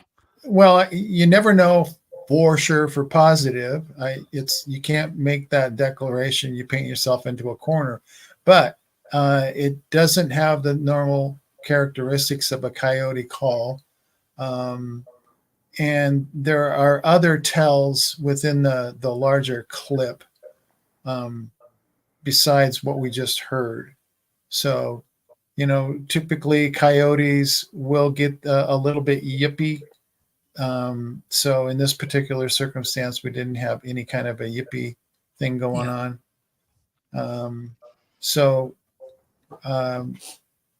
I'll let Sarah answer that question. Can you see it, Sarah? Yeah. Well, if you hear it's not coming through very well on there, but you can hear 2 responders, and it just sounds like a cry of war. It's very, very loud when you hear it in person. You know that it's not a dog because it's so loud, so powerful, and it sounds more human-like, but far more powerful and far more drawn out than a dog. So it sounds like the recordings don't do it justice compared to hearing it in person, being there yourself. Never, right? Especially when when they're calling from 1.5 miles away. Oh yeah. Yeah, Sarah, was that recording captured on a recorder or on your phone? A recorder. Okay. That was the one that you had set up. Okay. Oh, so that was captured in the hunter blind. Mm-hmm. Okay. All right. Now, when you said that they were going back and forth, I think that there were some other recordings besides that, which led you to speculate that there may be a territorial dispute happening too. Yeah. The reason for that was oftentimes when we would hear them, we'd hear at least one, and based on the positioning, it seemed like at the most we could hear like knocking or vocalizations coming from 3 different directions. So there was never any point that led us to believe that there was any more than 3 of them around. And when we say like male or female, like we don't know if it was a male or a female, but based on the voice tones, is some sound more feminine, some sound more masculine, and it's possible that there's a third one that's younger. But on one particular recording that you're referring to, David, it seems as if there's multiple in 2 different directions, and this wasn't something that would come across very ever, except on this one occasion. It seemed like there was a lot of aggressive behavior coming from one side of the road with multiple vocalizations over there, and then off to the west of our property as well. And there was at least 4 that were going at that time, and it was just odd behavior compared to anything that we had witnessed before, and we didn't see them; we were just hearing them. We would call it we would just call them a rogue group, because it would seem like every once in a while this group would come through and just be extremely loud and aggressive, and our group, the group here, would respond. So I don't know, that wouldn't happen very often. But there was one year in particular, it might have been 2012, when they were around quite a bit, that rogue group. Interesting. David, what would be another one we can play? Well, the number 3 is a long vocalization, but I think you'll hear that we seem to be recording the same individual over and over again. So there's a repeated nature to the vocalizations, which leads one to believe that they're kind of hanging around. It's not, a different one every month. It seems to be the same one. So, I mean, we could play that one if you want. Yeah, let's do that. Yeah, it's a loop. It's one vocalization, but it's looped 5 times. And you say, why 5 times? Well, usually what happens is you play a recording and somebody goes, could you play that again? And I found that it takes about 3 times before you finally hone in and your mind kind of grasps what you're hearing. So the other 2 kind of let you zero in on the vocal. Is that number 3? Number 3. Okay. Here it is, guys.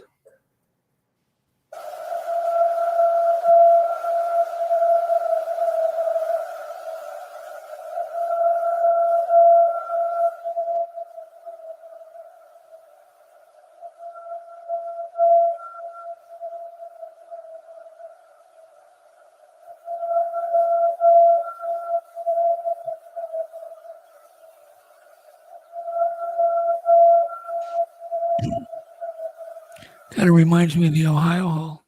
Yeah. Kind of sounds like an air raid siren, sort of. Interesting. That was cool.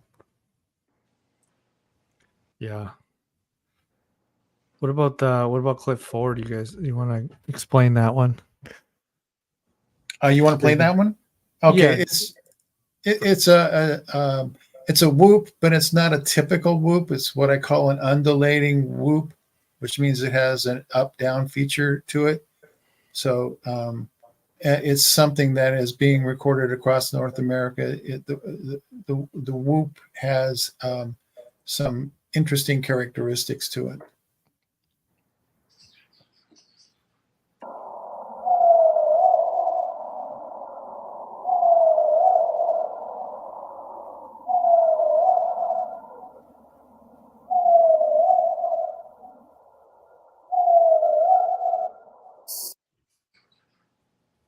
Very strange. Oh, it's good. It's pretty clear too. Do you want to further explain kind of this questions to you, Jonathan and Sarah, kind of the progression of these interactions? Did they increase? Did they, was there a crescendo period? When they were bothering your house, and we'd just like to hear more of what kind of went down at the homestead. So, like, was there a period of like when it was most active? Yeah. Was there? So just kind of that's a really difficult question to ask because, or I'm sorry, not to ask, but to answer, because at that time we were spending a lot of time outside as opposed to how much time we're spending out there right now. Mm-hmm. Like this was something that was so new to us that even on work nights, it was not uncommon for me to stay out until 1 o'clock in the morning and just listen. And then, get up at 6:30, 7 o'clock in the morning and not have very much sleep just because it was so fascinating, what could be heard. And like, we don't spend that kind of time outside anymore. We have, Chris Spencer has one of his wildlife recorders out here, and we have that going. But we still hear stuff, but we're not staying out late like we used to in the past. So I can't say that the activity has necessarily been waning, but the time that we were spending a lot of time outside was between 2013 and 14 specifically. Like the end of 2012 through 2014, there was a lot of like late nights that were spent outside, and there was crazy vocalizations that would be heard. Most commonly, it would happen after 10 o'clock, and then as midnight approached, that would still be a very hot hour, depending on the night, whenever they were passing through. But it was the late nights that we used to do during that period that we're simply not doing anymore. And by having Chris's audio recorder out here, everything's going to start, painting the picture of during those active times, if activity has actually been, the same, or if it has reduced at all. Have you experienced rock throwing at all? Kirk Brandenburg was over here one night, and we heard rock clacking across the road. And so we were drawn to that, and we go from the gazebo to the front of the property, and we start walking towards the road. But he had his audio recorder going in the background, and a rock does get thrown close by his recorder after we had left. So it didn't sound like it was like an acorn falling. It sounded like it was, a rock that was being thrown. You hear it hit something like wooden that's close by. But as far as the rock throwing goes, that's all that I'm aware of. Did you go there, David? Did you actually experience anything, or did you just go there after the fact? Actually, the very first time that I met John and Sarah, I walked the property with them. We went down to the river, and on our way back, we started hearing wood knocks, and that's when I knew that, okay, well, we probably want to talk about setting up a recording station. And so I discussed that with Sarah, and she was very willing to monitor that. We set up a hunter's blind that was close enough to the house so that we could get power to the recorder in the hunter blinds to power the. I had a bionic dish and a recorder. Set the dish in the direction we thought it was most likely to capture some good audio, and then Sarah just would turn it on in the evening and turn it off in the morning, and so we get about 12 hours a night doing that method. And the very first audio recording that came through, we got quite a bit of interesting things, interesting sounds, interesting vocalizations, whoops, knocks. So I knew we were in for a wild ride, and we were. Well, what other clips can we play here? Call one out, David? Well, there's. Go ahead, David. Go ahead. Okay. We can go with a vocalization. I'll kind of set the stage for this. 25 miles away from John and Sarah's home, where they were recording, I had been working an area for about 5 years with a witness. And in that particular location, there was a vocalization that I captured a couple of times that caught my attention. It's a trigram. I call it "Whoa Hubbub," because that's kind of what I hear, but it's 3 utterances strung together. And this particular vocalizer vocalized it a couple of times. Now, that recording was captured in 2007. Working John and Sarah's property was 2013, and I recorded. It wasn't exactly the same because it was in a different frequency, but it is the same utterance. It's the same trigram. It's in a higher pitch, which leads me to believe it's either a juvenile or a female, versus what I recorded 25 miles away in another location is probably a male. So let's play what I recorded at John and Sarah. Now, this was the light bulb aha moment for me because I knew this sound. So it's clip number 8, and it'll be repeated 5 times.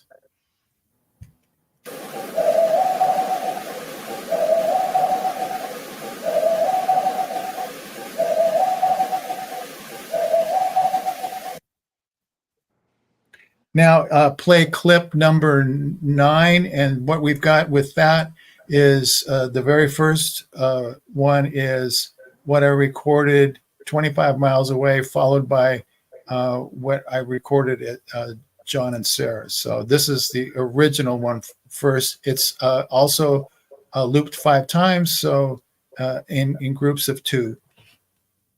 You said 9? Was it, David? Number 9, yes. Yep. Okay, great. Here we go, guys.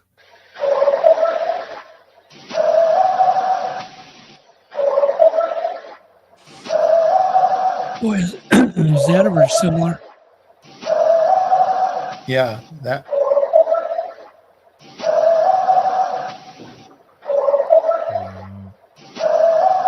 Very similar.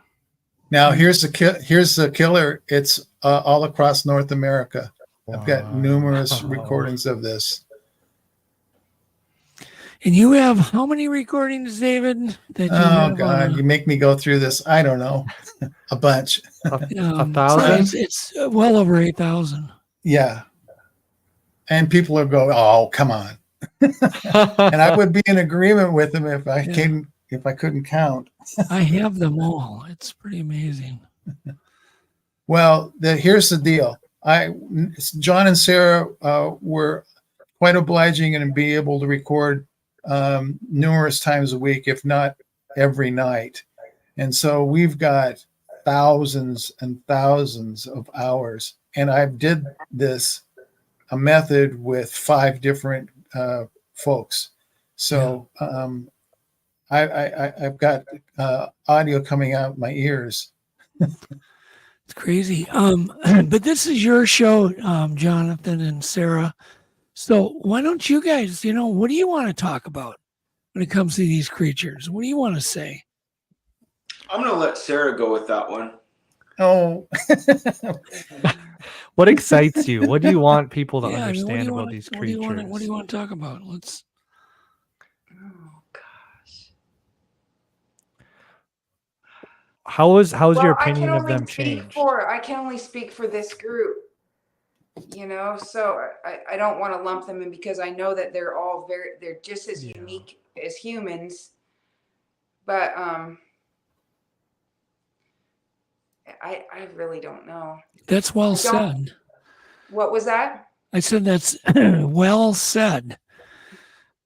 I like what you said. Yeah, they're all different. There's no doubt. There's no doubt. Have your friends and relatives heard these things and heard the calls and heard the rock clacks and maybe even had sightings? Not so much sightings. There's a couple of questionable sightings that people that have been over here have had, and that was through thermal. And they were on one occasion, somebody or 2 separate occasions, somebody had saw like something, on 2 legs walking through the field 2 different times, 2 different people. Yeah. There was another time that one of our friends was out here, Shane, and my brother and him and my brother and I we were walking in the same area that I had saw the one in the daylight, and we get down there and there's this it just smells like garbage down there, and there's no garbage down there in the wooded area that we're at. And at that point, Shane had the thermal camera, and he was like, "Oh, hold on a second. I think I'm seeing something right here." And he sees this head like moving. He said he's seen a head behind a tree. And at that point, like rocks started getting thrown into the creek. At that time, either rocks or large objects, but a lot of splashing was happening, and so we were completely in the woods at that point, and we got out in the field to see if we could see anything at that point. But as far as like other people having sightings, there's some possible sightings that through thermal that we have had by other people. Deborah Irvin asks a really good question. Have you guys ever found anything like on your porch, any kind of gifts? Have you guys tried gifting? I wouldn't really say that. I can't think of any like gifts that we have received. As far as gifts that we've apples, gifts that we've tried to give, if you want to call it that, is we have tried leaving food out at times.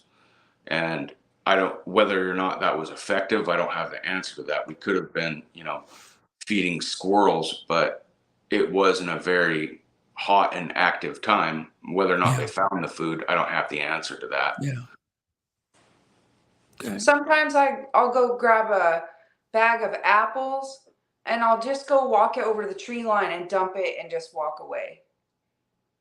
I don't know what gets it. Could be elk, could be deer, but that's where they always are. So that's where I leave them. But that's about it. Do we want to talk about the ridge walker? Yeah. The ridge walker. Yeah. That was I can kind of tell the beginning of the story. You guys want to fill in the rest, but Please do.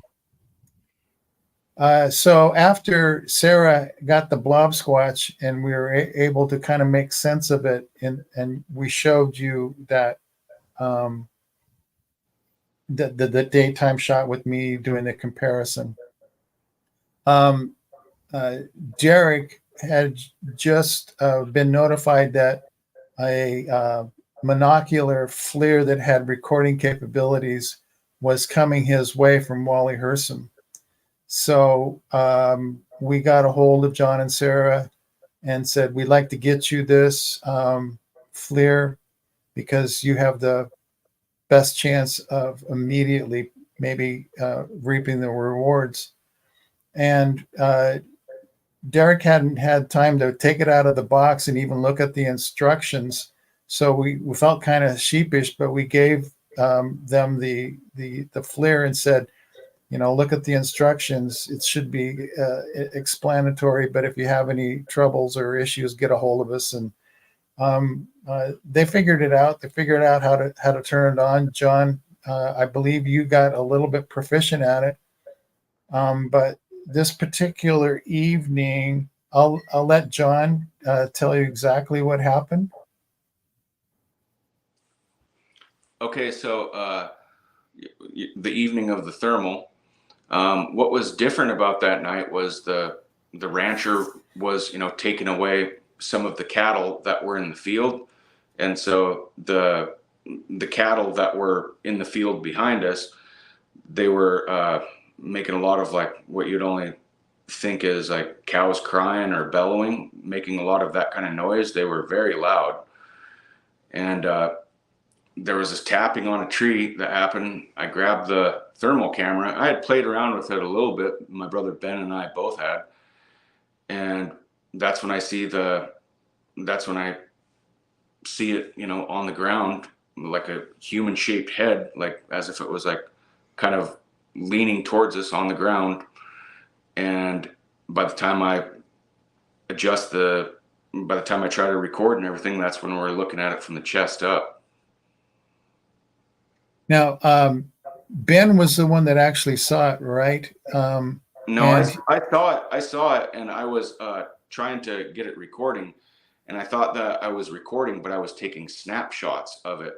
And so I hand the device over to Ben. Ben's playing around with it, and then he gets it recording.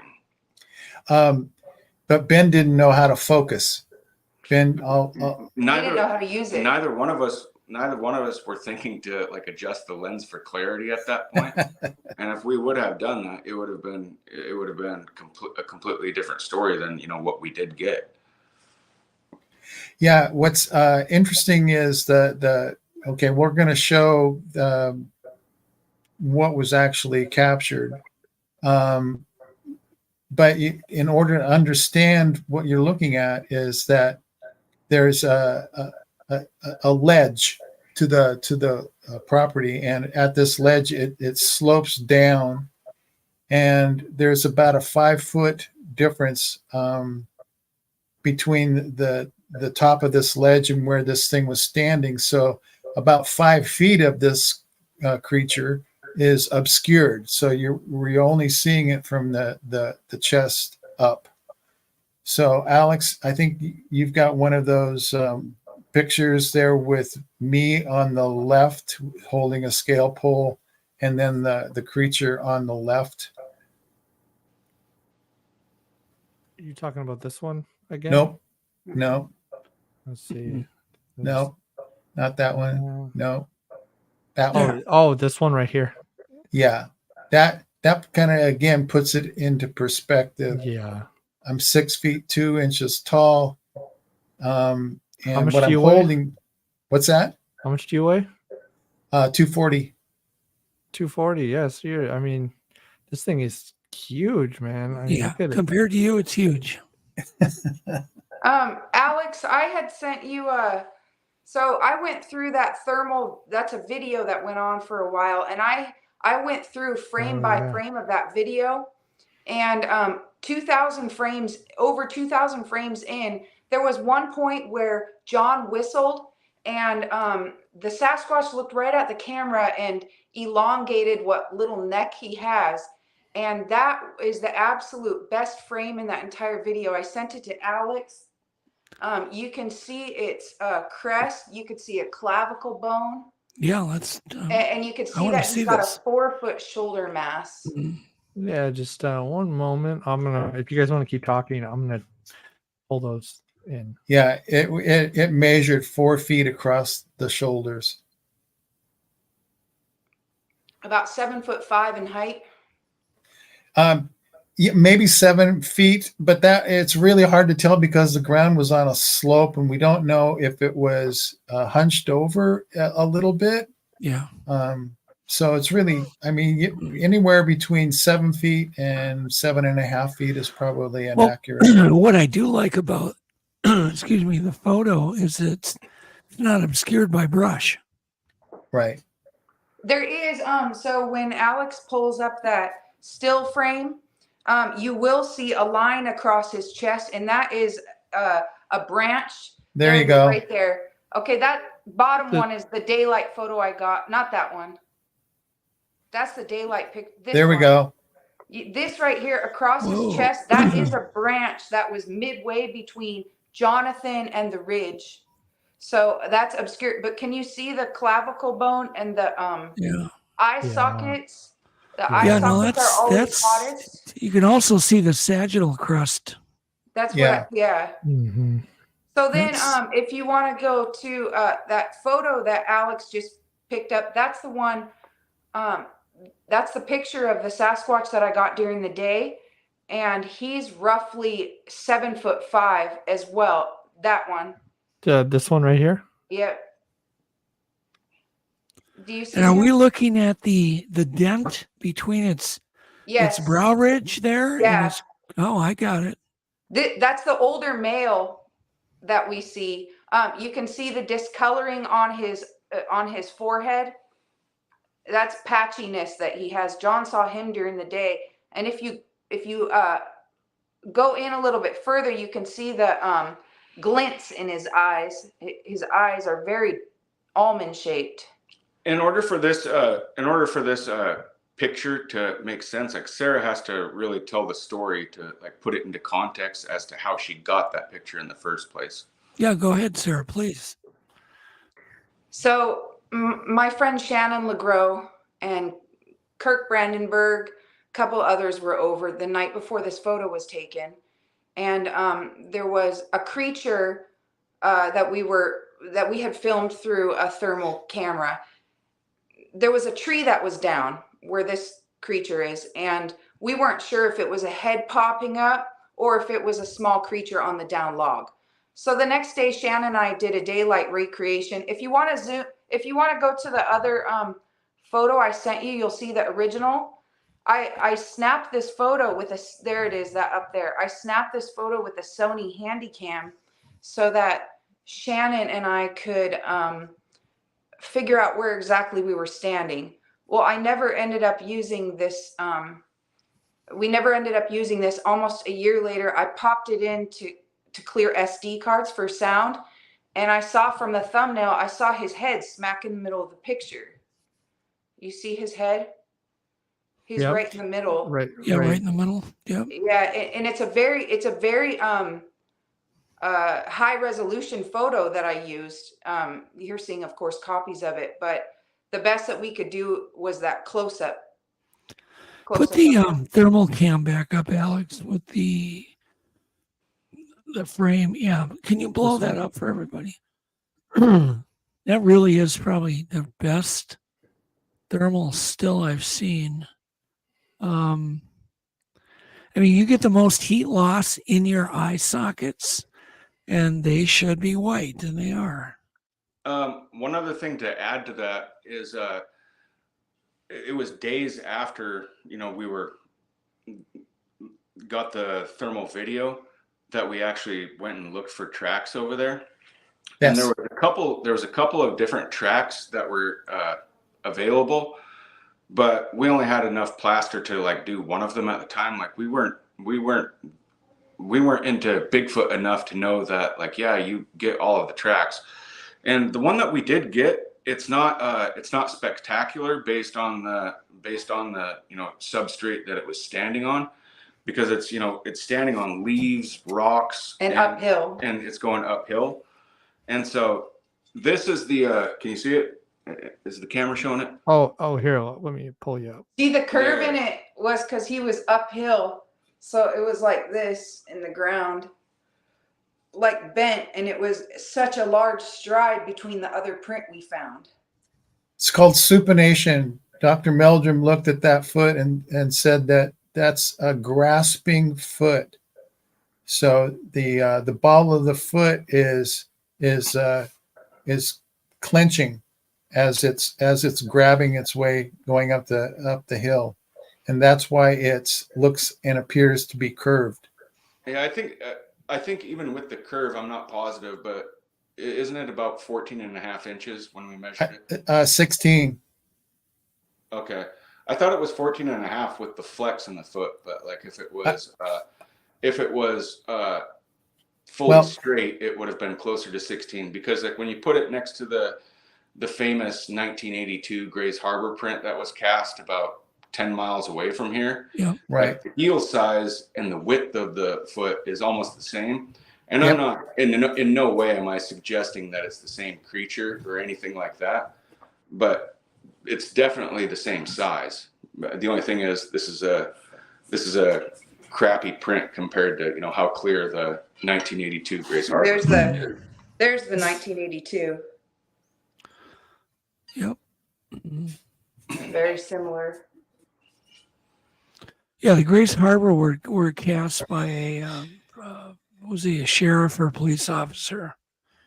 I think there was multiple ones, but I think that there were. Right here, being David had given us this one, being the clearest of all of them. What was his name, David? I just can't think of it. I was just talking about him today. Who again? The guy that cast the famous Grays Harbor tracks. Oh, what's his name? Why am I? It's the sheriff. Yeah, I know. I knew him. I'm not sure if he's even around with us anymore, but it'll come to me. God, that bugs me. Oh, I hate that. Anyhow, I was talking about him today. I have his whole police report. Can't think of it. How far is Grays Harbor from you guys? How many miles? We live in Grays Harbor. Oh, there you go. We live in Grays Harbor County. Oh, that was 10 miles from our house.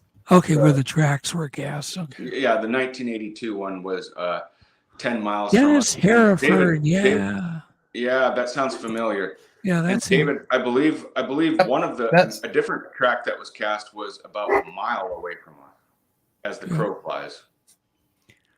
Because there was a series of what happened during the other side of the river. Yeah.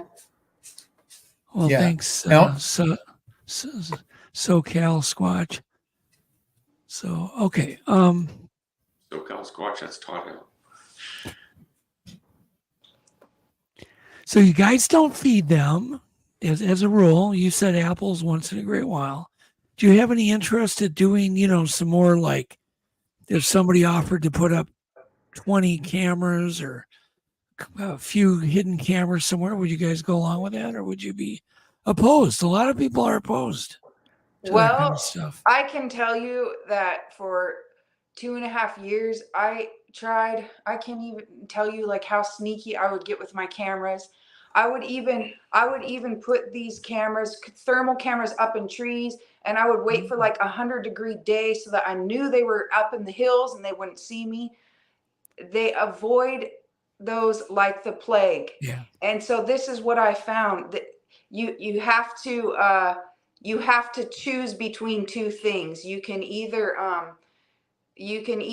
get footage from further away and keep it on your property, and then you can get it. But the minute you put those cameras out in the woods, they just go around it. They always do. It never worked for me one time. Yeah. Not once. Yeah.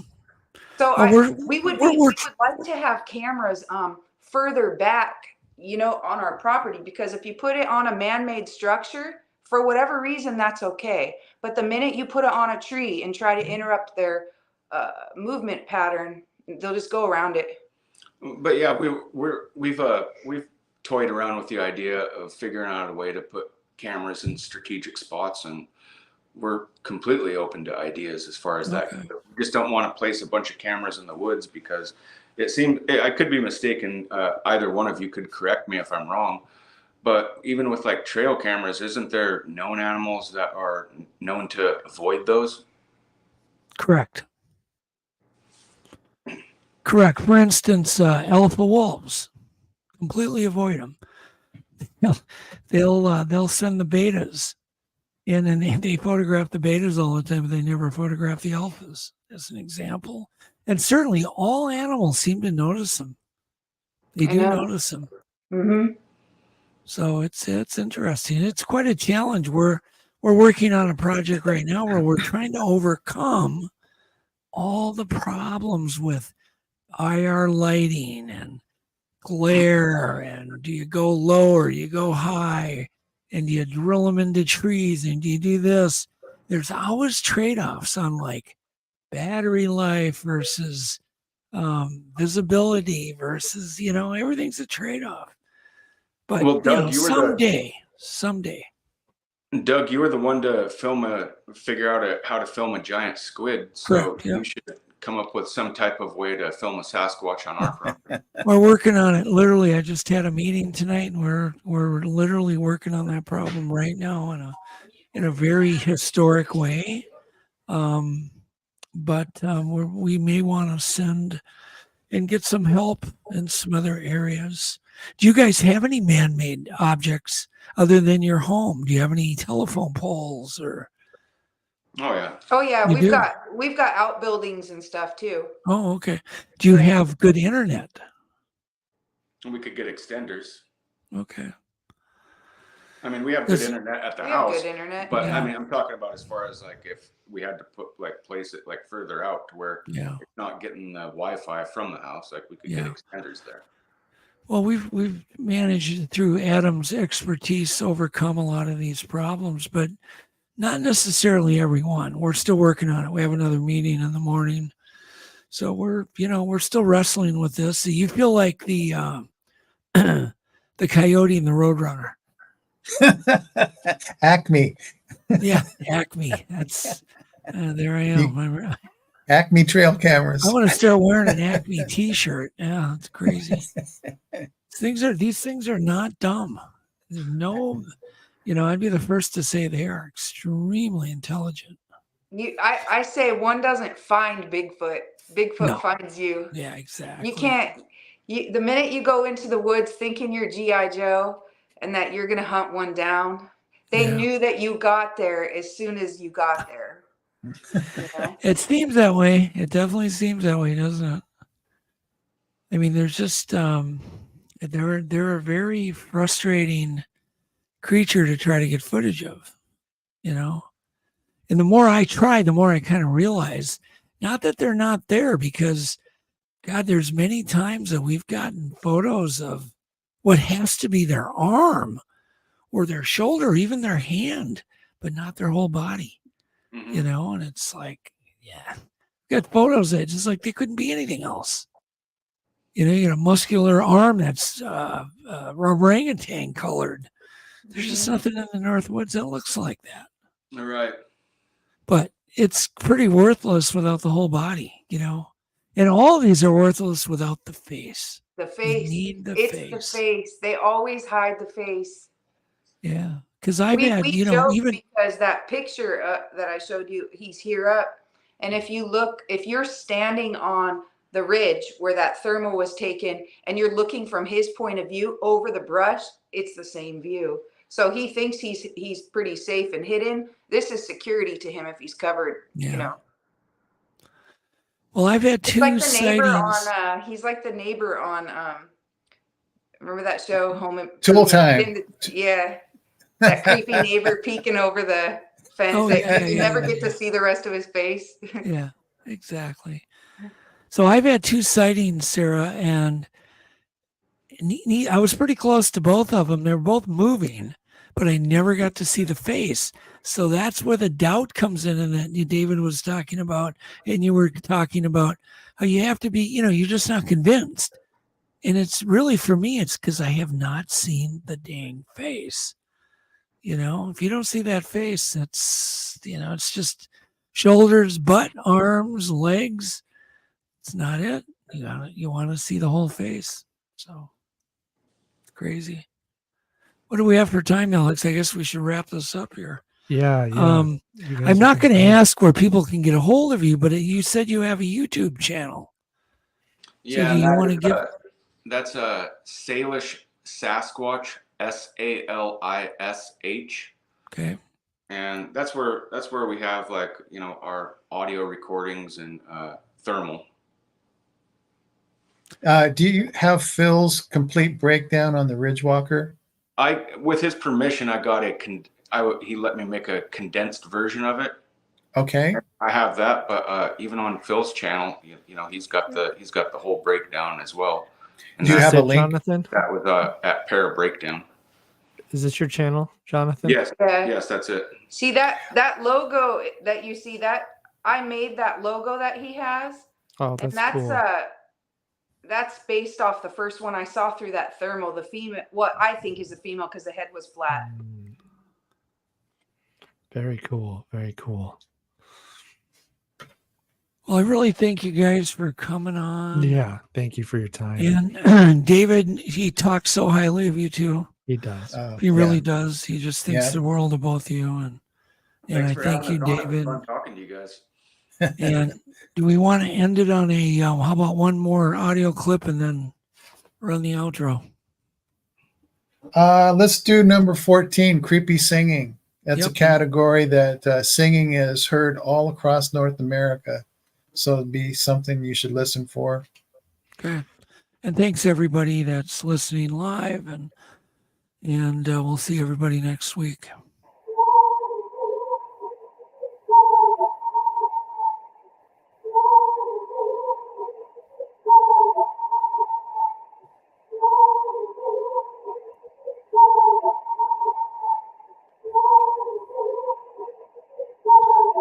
And Renee, we are live. This is not a recorded show.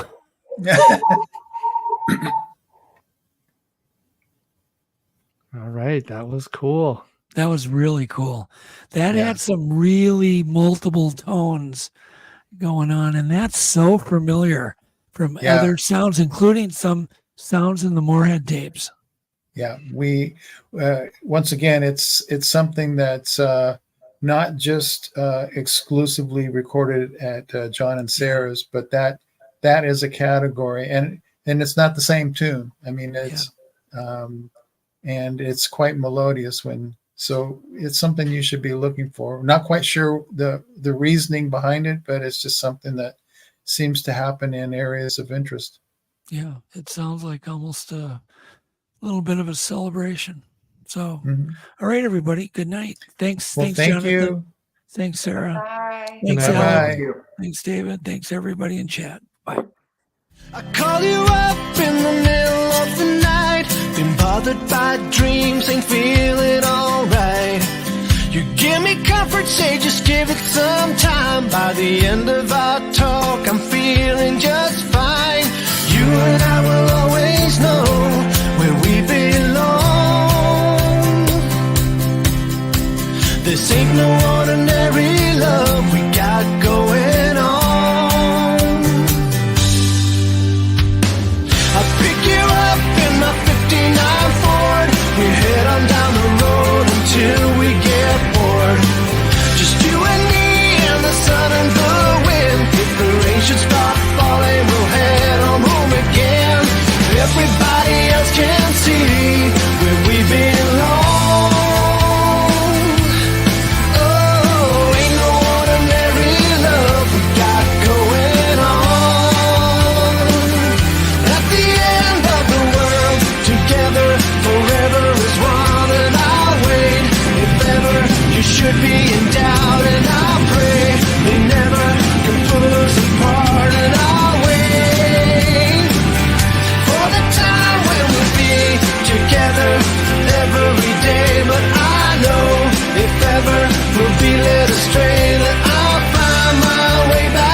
should be in doubt, and I pray they never can pull us apart in our way. For the time when we be together every day, but I know